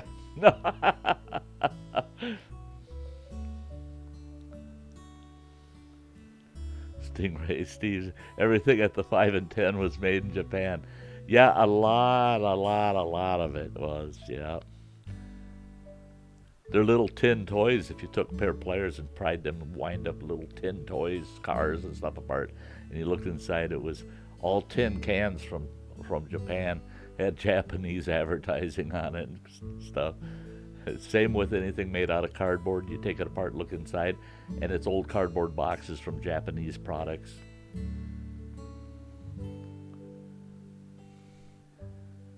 Blue says, when I got married, the first time I was playing guitar on weekends for about $300 and working at a Honda shop. as a mechanic for another 150 a week. I lived like a king back then, 19 years old. Yep. When I was 14 years old, I cleared over $16,000 that year as a 14-year-old. Now, mind you, that was 1971. I was making more than most full-time adult workers.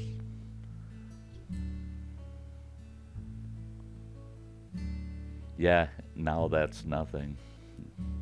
Yeah, you sure could buy a lot with a dollar. When I got my first car at the age of 15, I would drive, it was about 38 miles from our town to a gas station out in this little farm town because I could get my gas for 34.9 a gallon. 35 cents a gallon. Where in town where I lived, the cheapest I could get was about 38 cents a gallon. So to save 3 cents a gallon, I drove that 38 miles in a 1963 Thunderbird with a 390 boat anchor big block in it, sucking about 12 miles a gallon when you kept your foot out of it. But I could fill the tank for $6. So on a $10 bill, I could go fill my car with gas, and I could drink all night.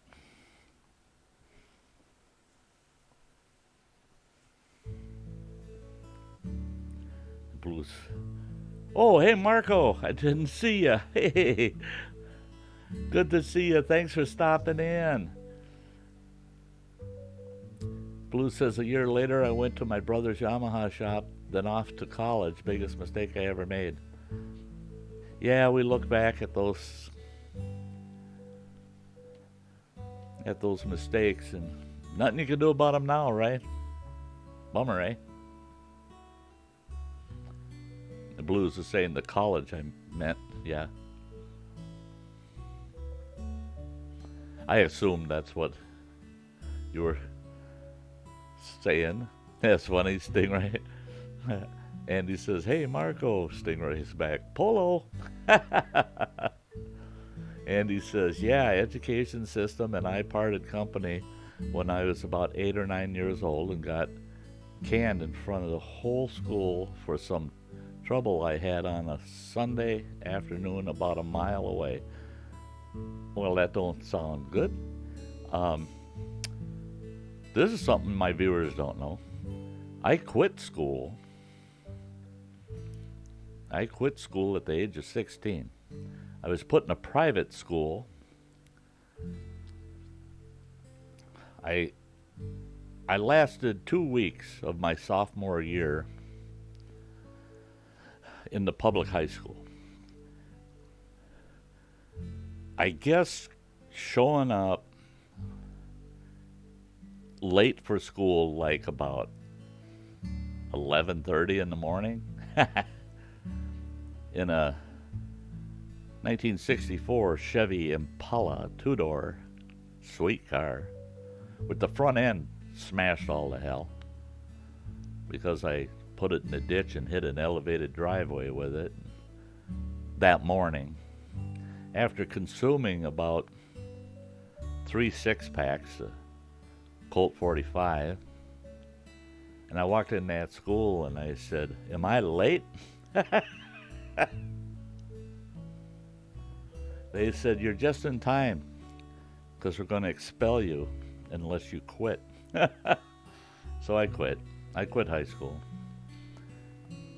And they put me in a private school.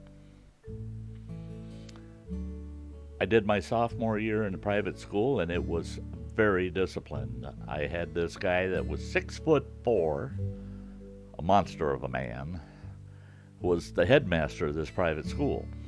And he was an ex-Secret Service agent. And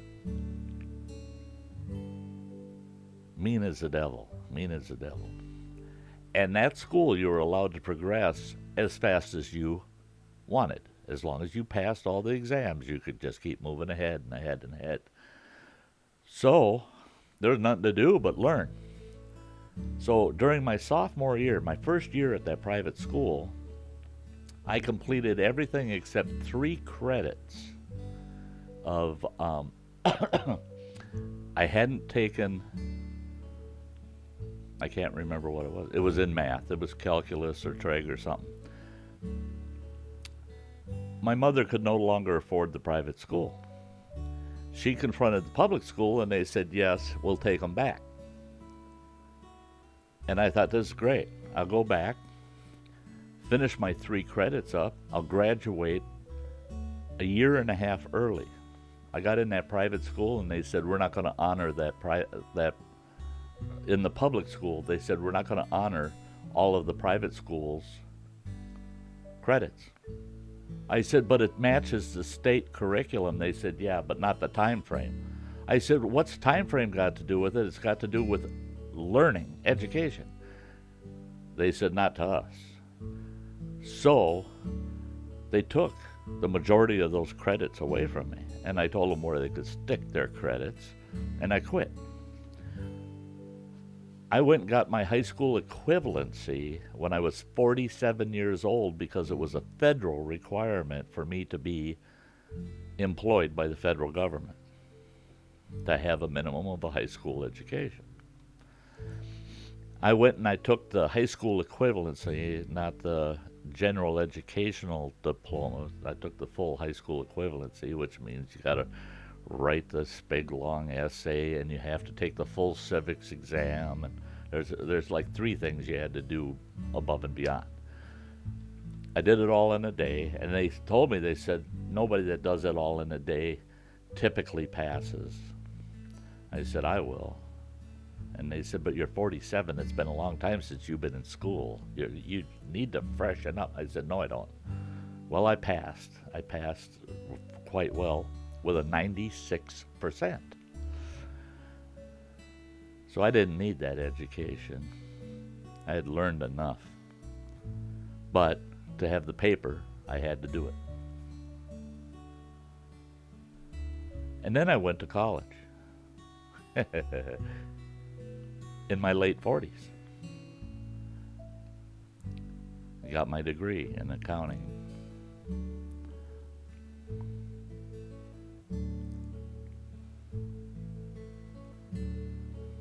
Yeah, Blue says, that's not exactly what I meant, Andy. I studied electrical engineering. Boss paid for it, but went into finance. I have no idea why. Yeah, I don't know why I went into finance either, Blues. Should have stayed out of it.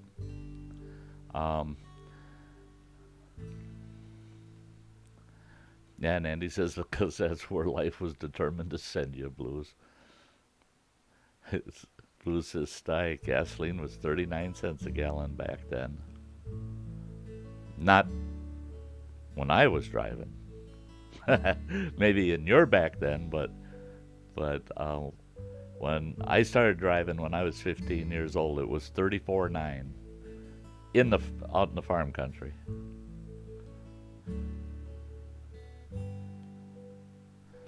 Yeah, Blue says he had a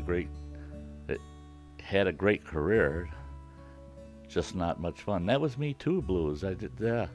My career was great, but I didn't enjoy it. It really wasn't me. It wasn't me. I was good at it, but it wasn't me. Stingray Steve, 73 Plymouth Duster I had was $3,000 new. It had an AM radio and a slant 6. I bought my ex-wife. That is so cool. I bought my ex-wife a 73 Duster, and it was white on blue. It had the white vinyl roof, white interior, beautiful blue colored paint job, and it had the slant 6 on it. And I put a little lift kit in the rear end, and we put some 70s on the ass end, made it look like a little hot rod, and she drove that thing around for the longest time.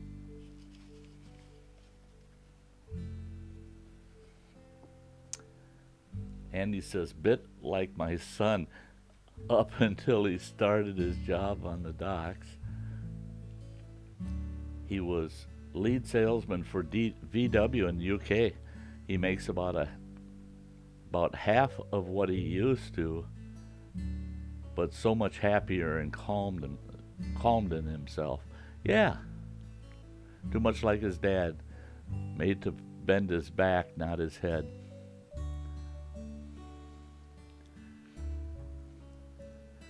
Blues saying, Stingray Steve, that's the car that drove me to the ER when I was stabbed 3 times, but it had a 340 in it. Oh yeah, that little Duster with a 340 and it was nice car.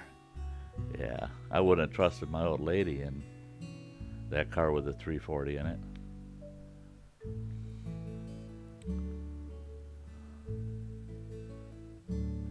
Oh yeah, Stingray grabbing that blade might save the life, but boy, do a number on the hand.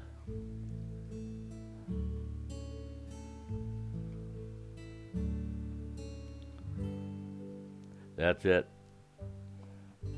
Your hands, oh, your extremities feel all the pain.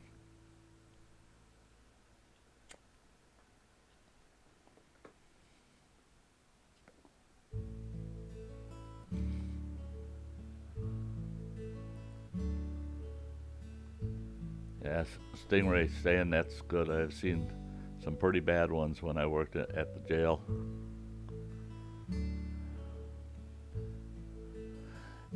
Andy, been stabbed 3 times, twice by my own stupidity in my legs and once in the arm by someone in a East Coast pub who'd had one too many wine gums. Blues is saying, I'm lucky to be here. Missed my aorta by 1/4 inch. Hit left lung, back and elbow. A buddy of mine, old buddy of mine, had a fella come up, was coming down the street behind him, and actually mis-ID'd him as somebody else. He wanted to take this other guy out, but he thought my buddy was this other guy. And he had himself it was 9-inch blade plus the handle, kitchen butcher knife, and he got him right behind the shoulder blade, down. Tip of that knife just pierced the heart, just pierced it. And they lost my buddy, what did they say? They lost him 6 times just getting him to Duluth, which is an hour's trip from here. They lost him 6 times, but they opened him up and they managed to save him. That boy should have died from that one. And he doesn't remember any pain from it at all.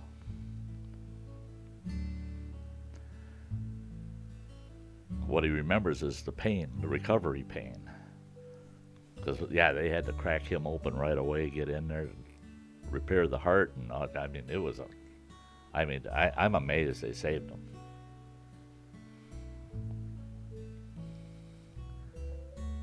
Steve said, when I became a correction officer, I stopped hanging out with lowlights. Oh, yeah.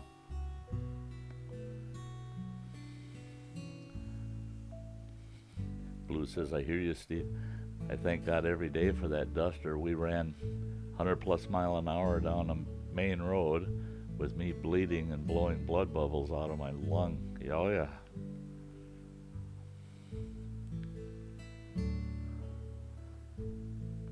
Wow, a retired cop.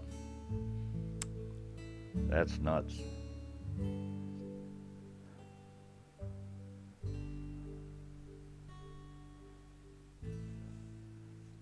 Oh yeah, I've taken down a lot of deer with a double lung shot. They don't last long.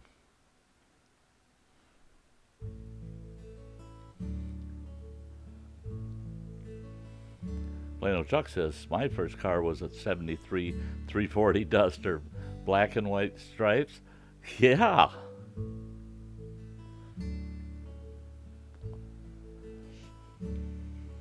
1974, I bought a 69 Olds Cutlass with 455, and it was a retired pace car. I paid $2,600 for it. Now that seems awful cheap for a 69 Olds Cutlass 455. Big block in it. But I found out why it was so cheap. I couldn't insure the damn thing. The insurance was killing me. I mean, it was killing me. I don't even remember how much it was. I just know that my insurance came to almost 50% of my income at the time. So, yeah, I drove it for about 6 months. Almost killed myself a few times and then decided time to unload it.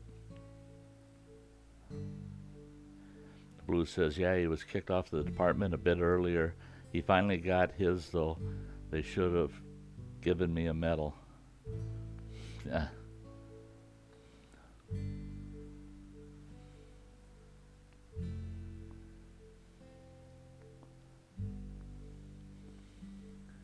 It was Stingray. Stingray's first new car.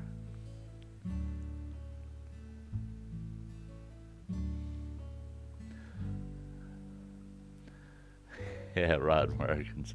My first car was a 75 Chevy pickup. 3 on the column, homemade plywood bed. Made a lot of money selling firewood with that truck.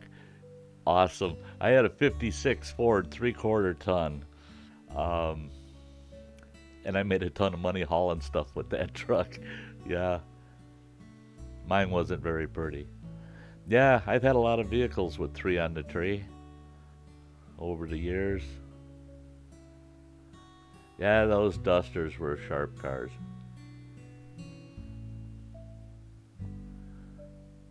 Hike with Mike. I did corrections for 2 years, midnight shift, maximum security. Yeah, you guys, you you guys are nuts. I had a year and a half in law enforcement, and I think I mentioned it in another stream or one of my videos. I can't go into the details of my short career with law enforcement, but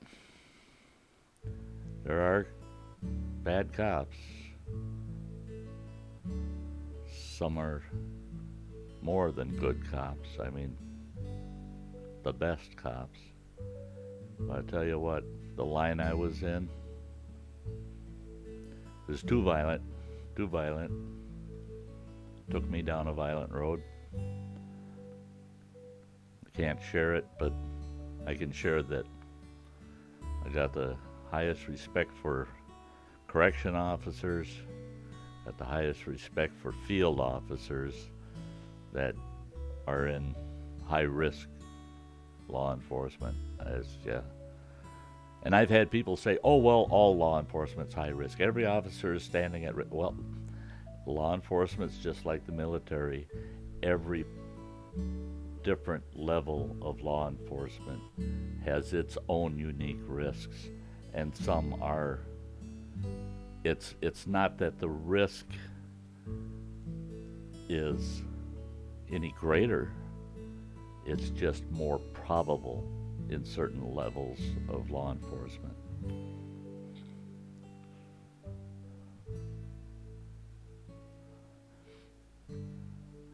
Blue says, when Bill came to get me in his new Duster, it had,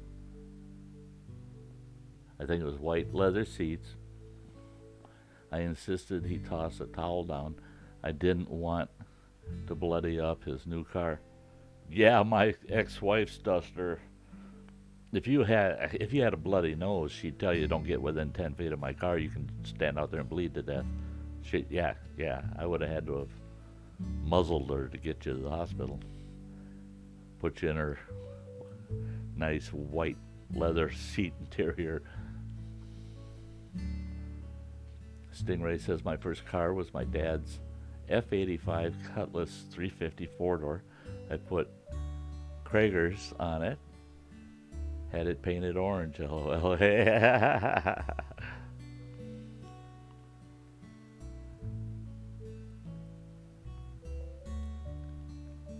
That's 68.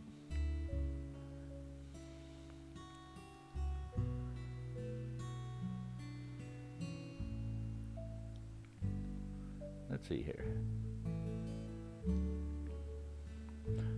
Oh, hike with Mike. My first car was a 74 Mustang 2 hatchback. Cool. Blues 63 Chevy Impala 327 with the power packed heads and a quadrajet 4-barrel, 275 horse. A 64, not a 63. Oh yeah, that'd be a sweet car. Sweet car. I had a 55 Chevy half-ton pickup truck with a 235 long stroke, straight six in it, that was cranking 250 horsepower. Yeah, she was bored and ported and running a heavy cam with a full six-pack on it. My father-in-law helped me build that one. He had a 1940 Ford pickup truck with a flathead V8 in it, with a full six-pack on that flathead. And that was cranking probably about, that was a, I can't remember if that was an, I don't remember which size flathead it was. I think it was out of a Merc. But he was cranking about 185 horse out of that flathead.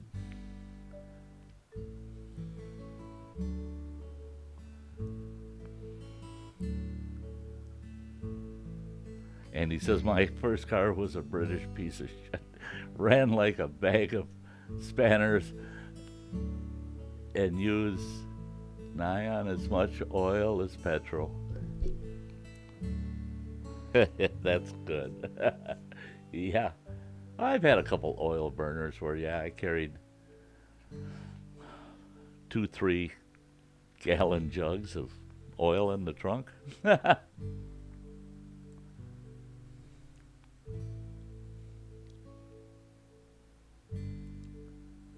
No, Blues blew out the Power Glide tranny in the first week.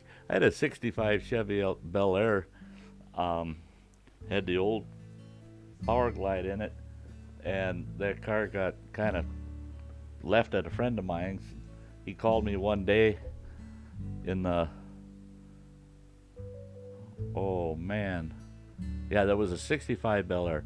That he called me, I think it was in 78 or 79, and there's a fella that he's all into dragsters and wanted that Power Glide so bad. He gave me 300 bills for that Power Glide in the late 70s.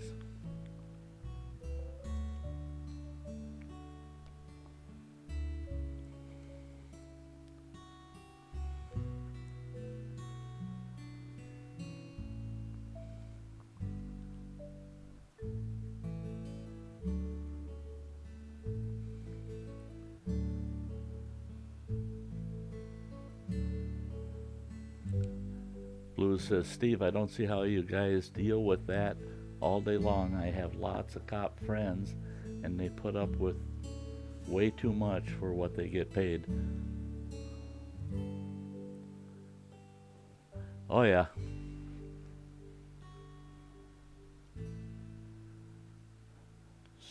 Stingray Steve says, Max is better than a medium any day. I worked a Max, yeah.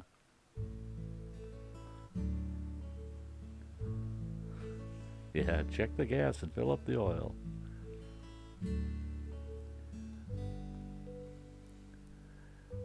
Plain old Chuck says, my first car was a 62 Mercury Meteor 221 V8. My dad had a 63 with a 260. Yeah.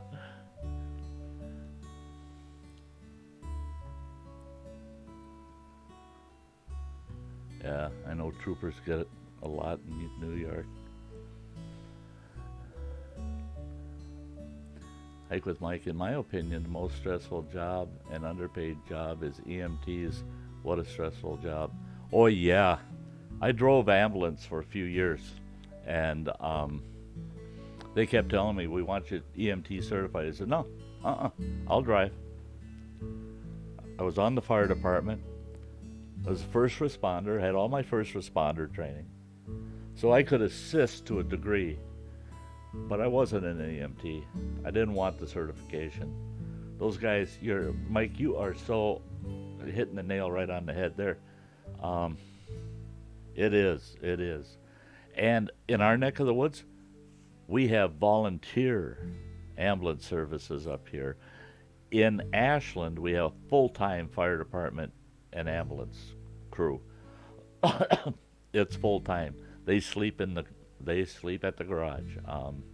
Yeah, it's full-time. But the neighboring communities all have their own ambulance services, and they're all volunteer. I was a volunteer driver for 5 years, and those EMTs, every one of them were volunteers, and I told each one of those EMTs, you're nuts.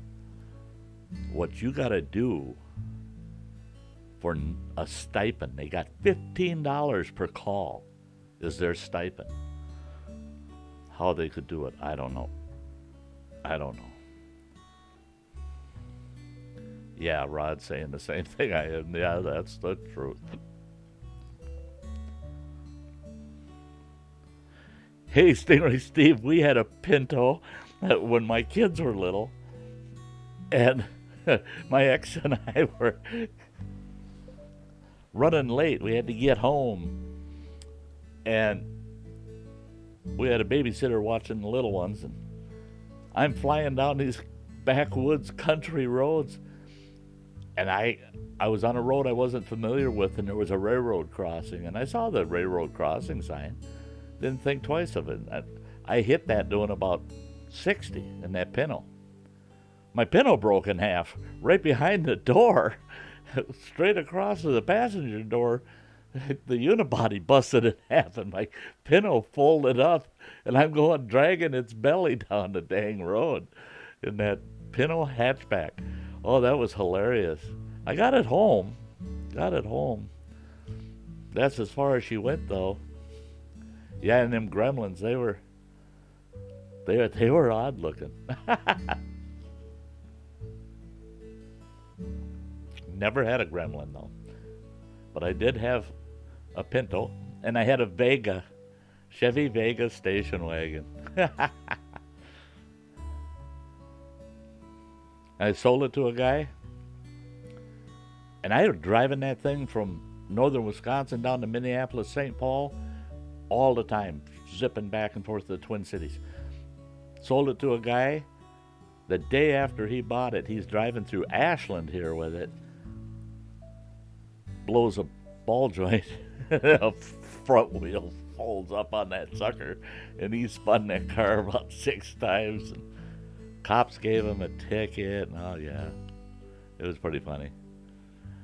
Blue says the millionaire lady I mentioned was the first female cop in Dallas, then went to fire department as an arson investigator, retired as a captain at about 80 grand in 98. Running water. I'm sure you were glad when I bought my Suburban and stopped driving your cars.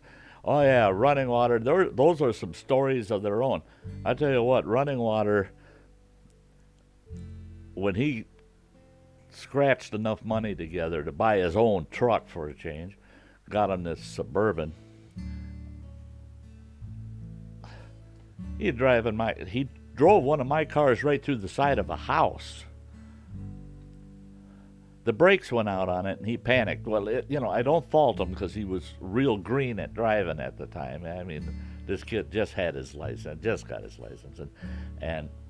but yeah, and he's got a car full of. He's got I think he had both my. No, he only had my one daughter, I think, I don't remember if he had both daughters in the car with him or not. And their boyfriends and his girlfriend, and they went through across the state highway and through a post office parking lot and right in the side of a damn house. That's a whole story in its own.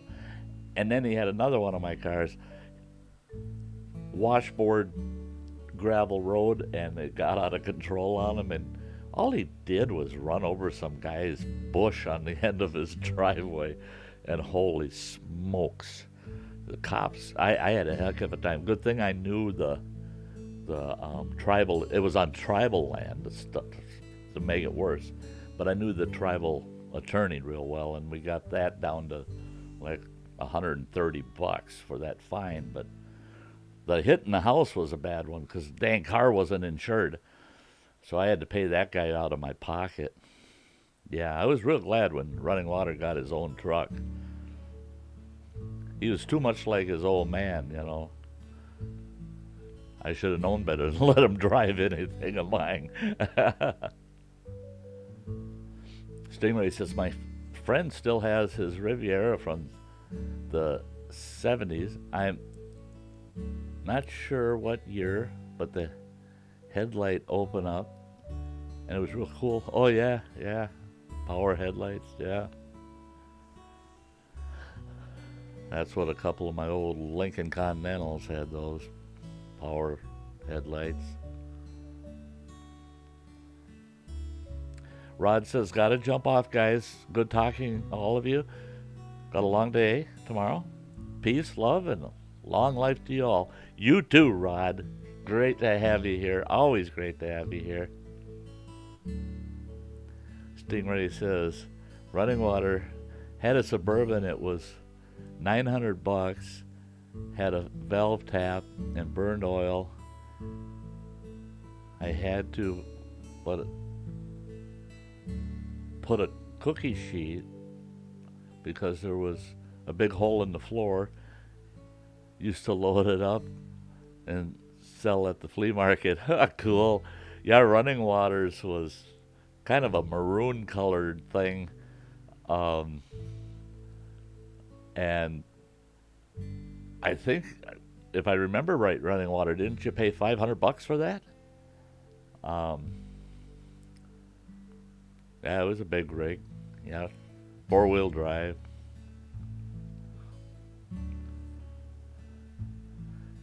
Yeah, those were the days, guys. Here we're talking about all these old vehicles, all these old rigs.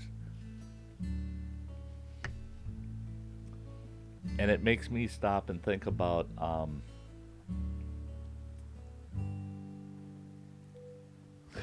well, Running Water wouldn't remember those days, but my old motorcycle days.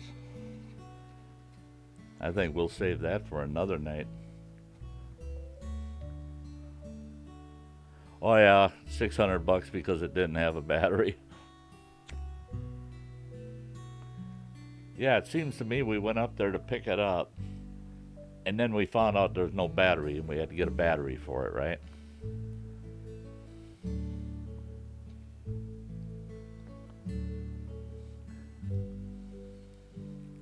Blue says, I bought a 99 Suburban for $3,000 from my bank in great shape.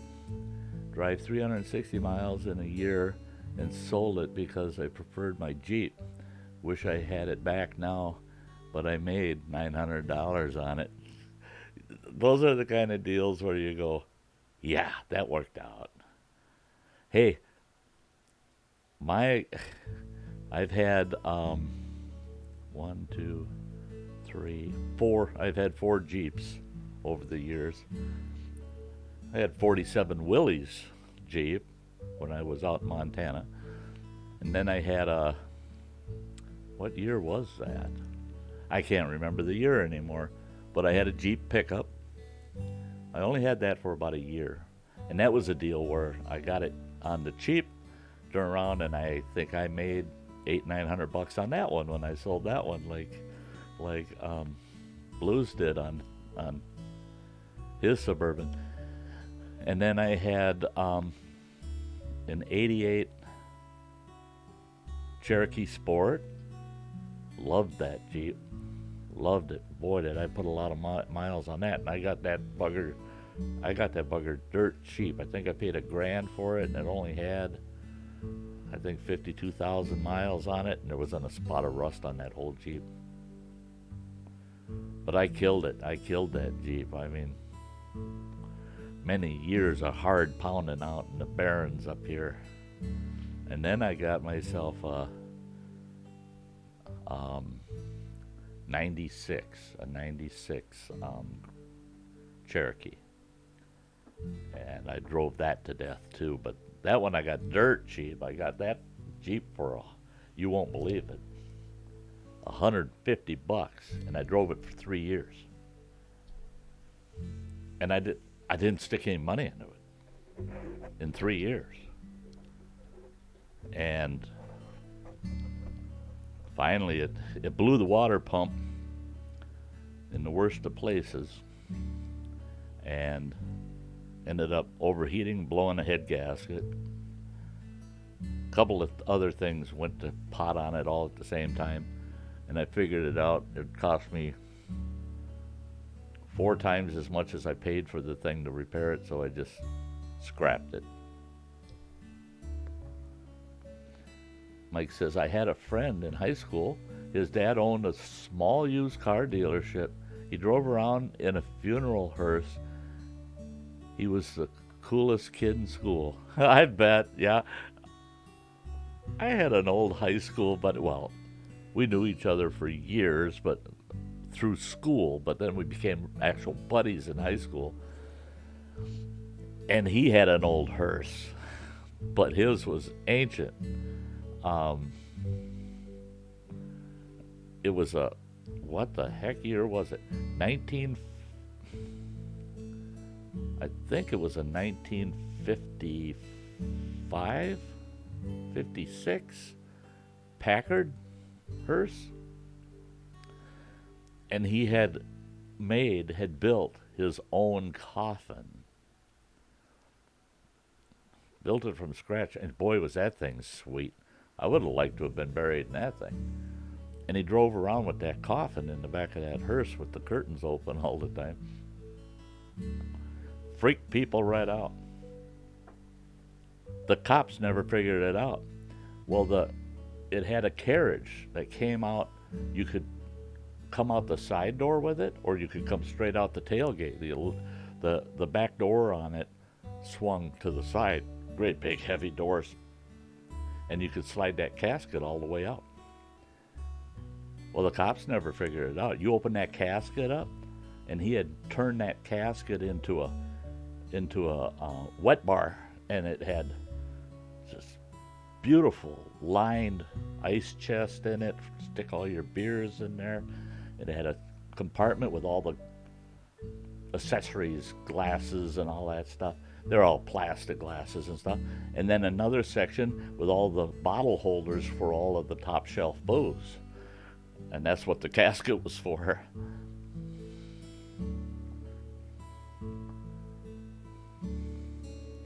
Blue says, don't get me started on bikes. My family owned a Yamaha shop. Yeah, you were talking about working for a Yamaha shop. Now, hey, that'll be another night. That'll be another night, Blues. We'll get on the bikes another night. We can have a long, fun conversation. We got about a half hour before I'm going to shut the stream down. So, but yeah, we'll one of our Wednesday nights will be bike night.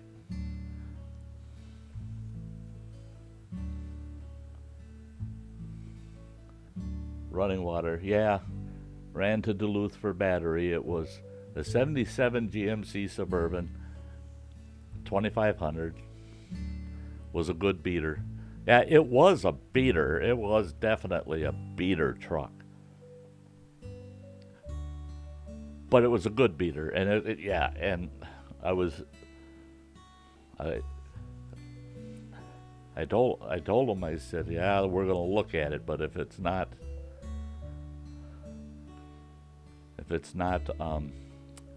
gonna hold up for you, you ain't getting it. Well, yeah, he fell in love with it. Stingray Steve saying, good night, guys, and God bless you too, Stingray. Thanks for hanging out with us. Thank you, thank you.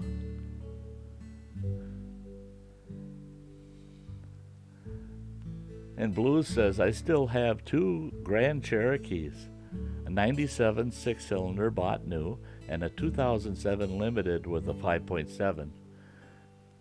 Had 2 others too, both Cherokees, all 4-wheel drive. Love my Jeeps. You better know electronics if you buy one.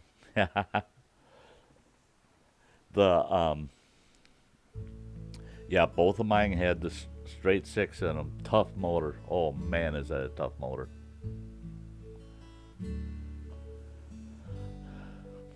And both my Cherokees never left me stranded anywhere. The pickup, in fact, that had a straight 6 in it too. But my absolute favorite Jeep was that 46 Willys Jeep. It was 46 or 47. I think it was 46. Had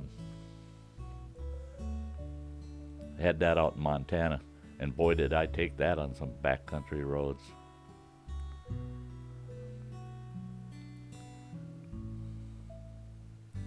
See, now I didn't have much trouble with the electrical systems in my older Jeeps.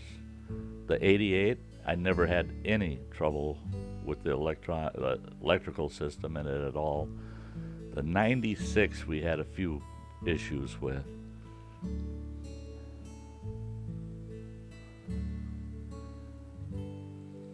Stingray says, I once had a girlfriend, her parents had a funeral parlor. I once was hanging out with her there.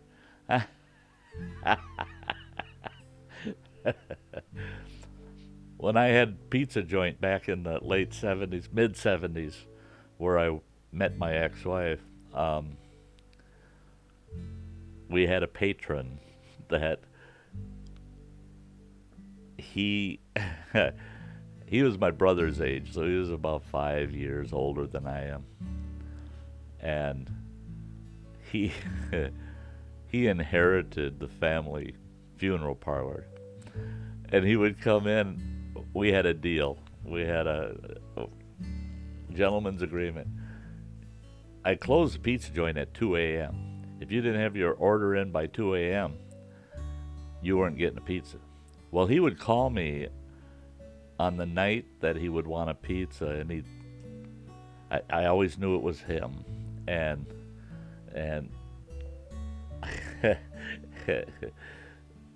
Adrian was his name. And Adrian, he'd say, yeah, you know, what I want, you know what I always order. I said, yeah.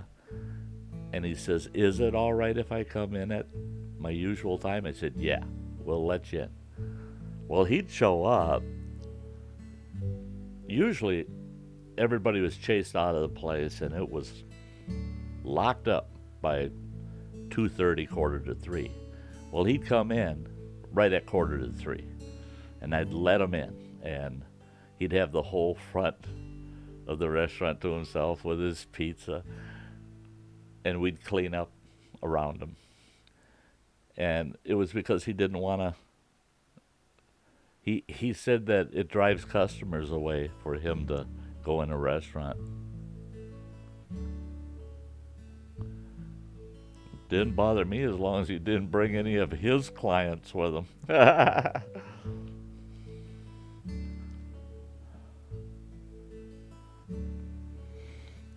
Oh, blues guitar.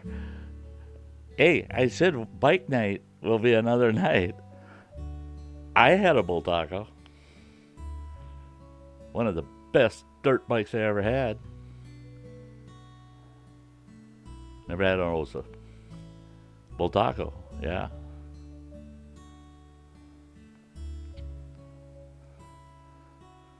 Norton dealership too, yeah. Jeez. Yep. Blue says that's why I keep the 97. That 406 cylinder is a beast. You bet it is. 265K miles, never a problem. 7 computers though, until I found out that the Bosch oxygen sensors were frying them. Oh, really? Yeah, see, I never had one of the computers crash on any of my Jeeps. I guess I'm lucky. And you're right about that 4.0.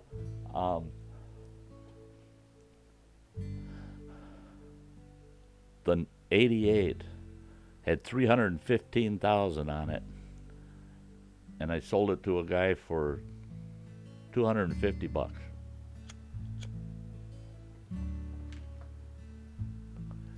And he drove that Jeep. That's the one I only paid $1,000 for. I got it. It was a repo deal. An outfit I bought a Cadillac from had said, well, we're trying to repo this Jeep, and we don't have anybody available to go get that Jeep. And I asked them, I said, well, what's owed on that Jeep? And they told me, they said, well, the guy still owes $1,200 on it. They said we'd probably sell it for $1,600. I said, I'll tell you what, if he owes you $1,200, I'll get that Jeep and bring it to you. You have the paperwork ready, and I'll bring you $1,000. The $200 is my fee for going and getting it. They thought about it, and they called me. They said, okay. They didn't know that I knew the guy personally. I just went over to his house, told him what the scoop was, and he says, oh, thank God, then you get the Jeep for $1,000. And they don't get it back. You know, they're not just getting it back and getting pure profit. And I said, yeah. So it worked out good. But 315,000 miles on it. And the guy that bought it, he drove the dang thing for 3 more years, and then they made a mutter out of it and beat it to death. I took it out, and it just had too many miles on it. It'd be pounding in the mud out at these mudding competitions and that. Plano Chuck says, I'm right behind you, Steve. Long day. Take care, everyone. By the way, in 1977, I traded my Duster for, you guessed it, a Jeep CJ5. Hey, cool. Good for you, Chuck. Hey, Chuck. If you're heading out, buddy, it's always great having you here. It is, man. Always great. Yeah, my sister and my brother-in-law, they bought a brand new CJ. In fact, it was in '77, and they tricked that Jeep out. They even got my very elderly mother at the time. It would have been about 1980. They got my elderly mother they strapped her on the back bench of that CJ, they had a fiberglass top on it, pulled the top off, and they took her out beating the trails. She come back just soaked in mud.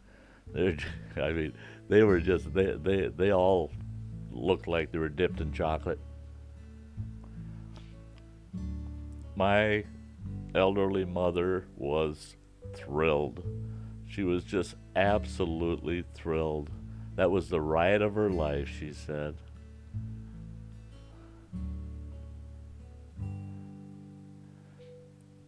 Blue says, only use NTK or GK02 sensors in a Chrysler product.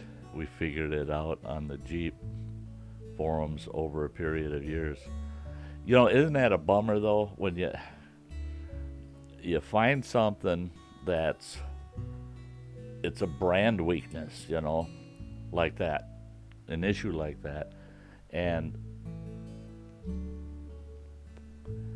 it takes forever sometimes to nail it down, just to get it right down to what is the ongoing problem. And thank goodness for forums. I mean, I've had issues with vehicles that I just could not, for the life of me, get an answer to. Um, when the manufacturer's going, just replace it, just replace that, just replace that, just replace. No, I want to be able to replace it one more time, not every time this happens. Well, we don't know. It's a defective issue. We just don't have the answer. And then you find out through forums the folks that have been working that issue out, and lo and behold, you'll find an answer. Um, but that's cool, Blues, that you narrowed it down.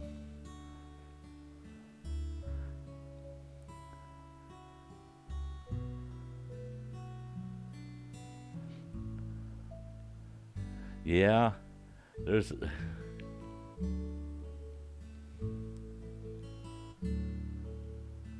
Oh, your Hemi Jeep had certain issues, but they got sorted out on the same forums. Yeah.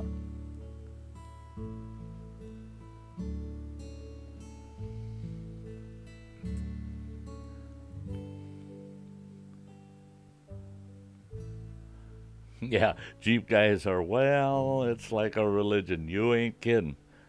You ain't kidding. I went with my sister and brother in law to a couple of Jeep meets. Um, and oh my gosh, they're flea markets. The I would have killed to have had those kind of Jeepsters around me when I had my old Willie's Jeep. I saw everything I could have purchased everything needed to build one from the ground up at these flea markets. It was amazing what they had there, and some of their retro kits and stuff that would get rid of some issues. Like the old military Willys Jeeps, the front ends weren't worth a damn. You could drive that thing down a gravel road 50 miles an hour and it'd handle like $1,000,000. Put it on blacktop, and it's like leading a herd of drunk cattle. Um, the front end was just lousy. Yeah, just, and it didn't matter what. And what you would do is you put the tires on, crank your tie rod ends out. You got to deal with the tire wear, but it would track without all that wobble in the front end. Um, they had retro kits that fixed that problem, and yeah, it was. Yeah, the really old ones are something else. Yeah, mine was pure stock. It had the original straight four flathead in it. Had the little flathead straight four in it, and no roll bar. Drop down, flop down windshield. Had the canvas cab, which I never used. I never used the canvas cab on it. Um, it was a sweet little rig, and go anywhere. Man, oh man, you put some nice high profile narrow tires on that thing, it would climb anything. It would go ridiculous places. I drove that thing through the raw woods like I was bushwhacking, and my uncle had one.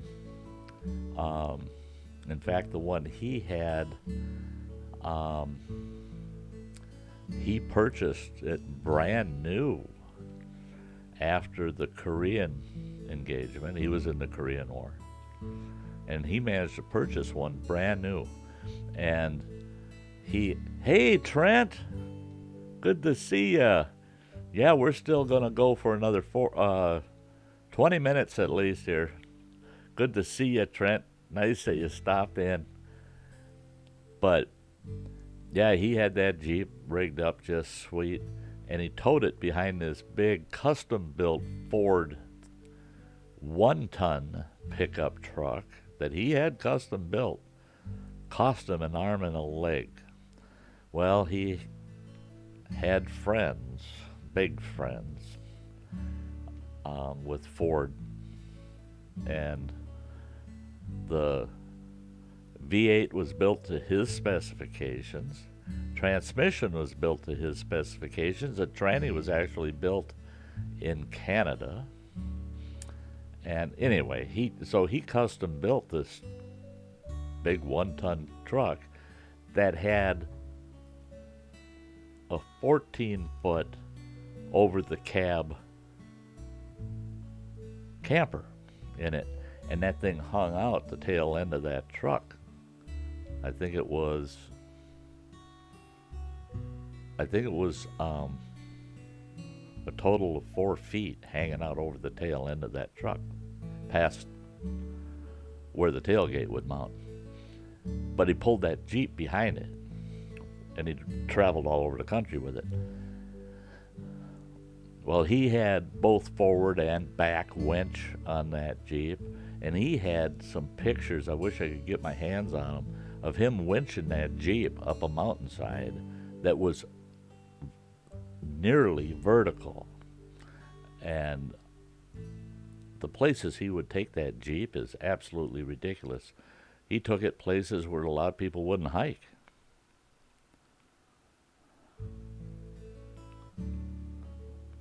Yeah, best four-wheel drive system in the business. Yeah. Yeah, tough four-wheel drive system.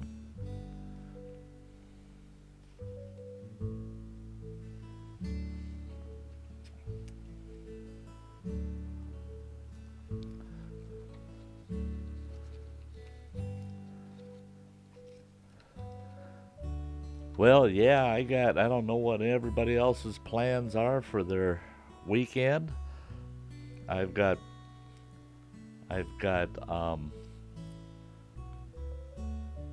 brakes to put in my truck Friday.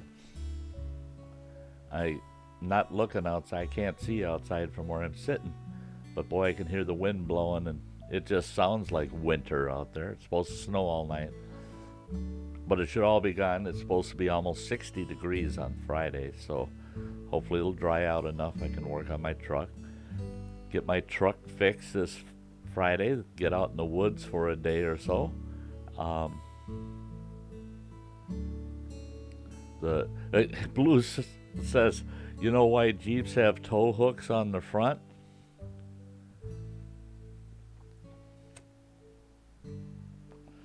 Well, I can come up with a dozen reasons. Oh, there's what I was first going to say. To pull Chevys, Fords, and Toyotas out of the mud.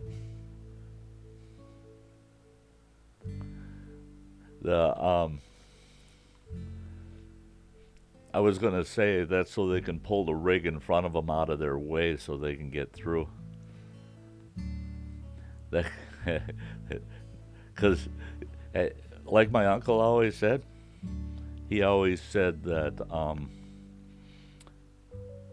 you never tow a Jeep from the front end. You only tow it from the rear hitch. And I asked him why. And he says, because if you got to tow that Jeep out of something, that means it's 30 feet deep in front of it. Yeah, yeah. Nothing could get close enough to the front of it to tow it out of there anyway. My Jeep, that Willie's, I never once got it stuck. Never once got it stuck. And only one time, did I have a rollover. And it was a soft rollover, laid on its side. I bailed, and it just rolled over and laid on its side. I got up there and gave it a good shove, and it flopped itself back down. It was like about a 45-degree slope. Just flopped her back down, and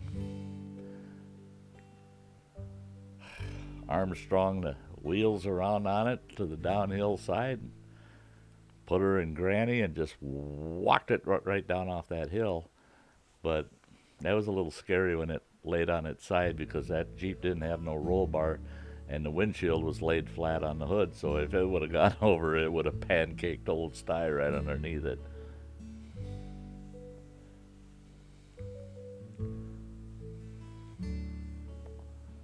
Yeah, Blue says he's only been stuck once with it, with a Jeep.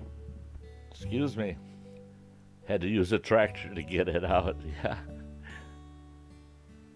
that my brother-in-law, CJ, he got that stuck a couple of times. But where he got it stuck, everybody that was there said, "You need a boat to go through there, not a vehicle." And the one time he got stuck, he said, "Well, all I needed was another 4 inches lift on it, and I would have made it through." And everybody just shaking their head, because he's standing up in the dang thing, and he had snorkel on it. He's standing up, and the mucky water's hitting him just about to the shoulders, and you can't even see he's got his windshield flopped down. All you can see is the roll bar behind him, and he's standing up, and he damn near made it all the way through.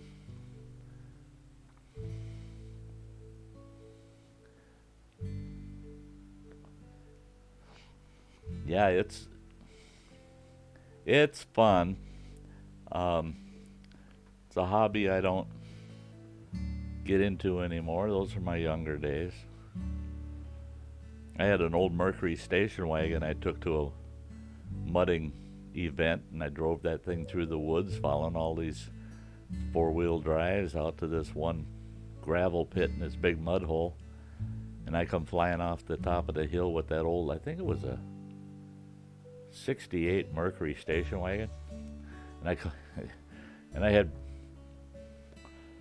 gas axed the fender wells out, and I put 16-inch tires on it, and they were mud tires. Well, they were, what they were was winter tires that were studded, and I come flying off the top of that gravel pit with that old station wagon. 3 of my buddies in the car with me.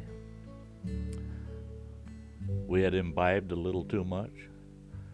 We hit that slough, and there were rigs stuck all over the place. And that old Mercury station wagon took off across that slough just like a big old surfboard. And sure enough, it got me to the other bank, and I had just enough traction that I managed to get the fishtailing like mad up the hillside and back up in the woods on the other side. Those were the days. Okay, Blue says he's got to get his beauty sleep. Lots of it. Oh, I know it. Yeah, all the beauty sleep I get. Um, it doesn't seem to do any dang good. I get up in the morning and look in the mirror and I go, oh my gosh. All that beauty sleep, and I look a day worse. Yeah, me crazy. Yeah, yeah. Well, me was crazy. I ain't so crazy no more. I ain't so crazy no more. Um, I can't afford to be that crazy, financially or physically. Yeah. But hey, Blues, like I said, next Wednesday night we're gonna have to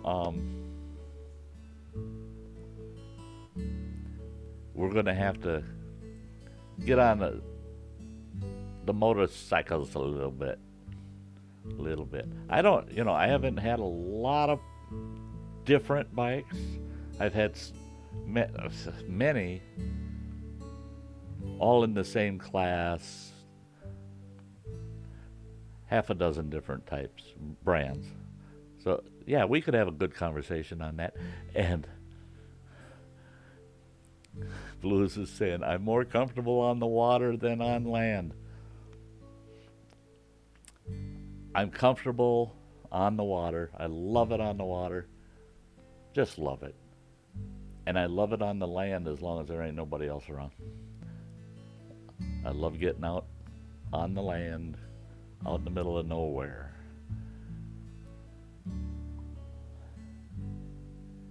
If I can't get away from the people on the land, I want to get in something that floats and get myself out in the middle of a body of water somewhere where I don't have to deal with people. And I'll kick back and fish and love it. I can sleep in a boat real well. Done it. I've done it many times, and I love sleeping in a boat. Good night, Blues. It's been great. You really made the stream great again. You're always a great conversationalist.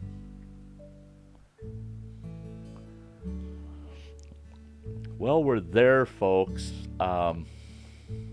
It's that time of the night, and I see we got about 9 minutes, and we hit the max here. Oh no, 6 minutes. I guess it's my statistics are saying that it's been live for 2 hours 54 minutes. At least OBS says that. Yeah, 254 is what YouTube says too. It's been a great stream tonight, folks.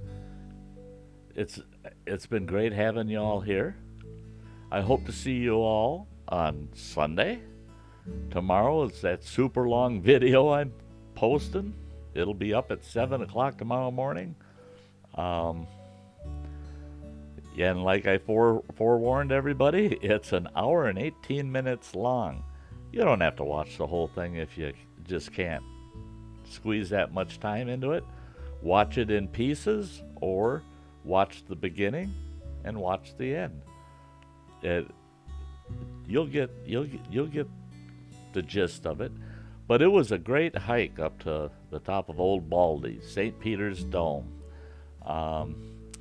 What is to come for next week, I haven't a clue. It all depends on whether I get my truck up and running this weekend, where I'm going to go, what I'm going to do for videos. But you can always count on it. Next Sunday at 7 p.m. Central Time, we'll be having Sty Story Sunday.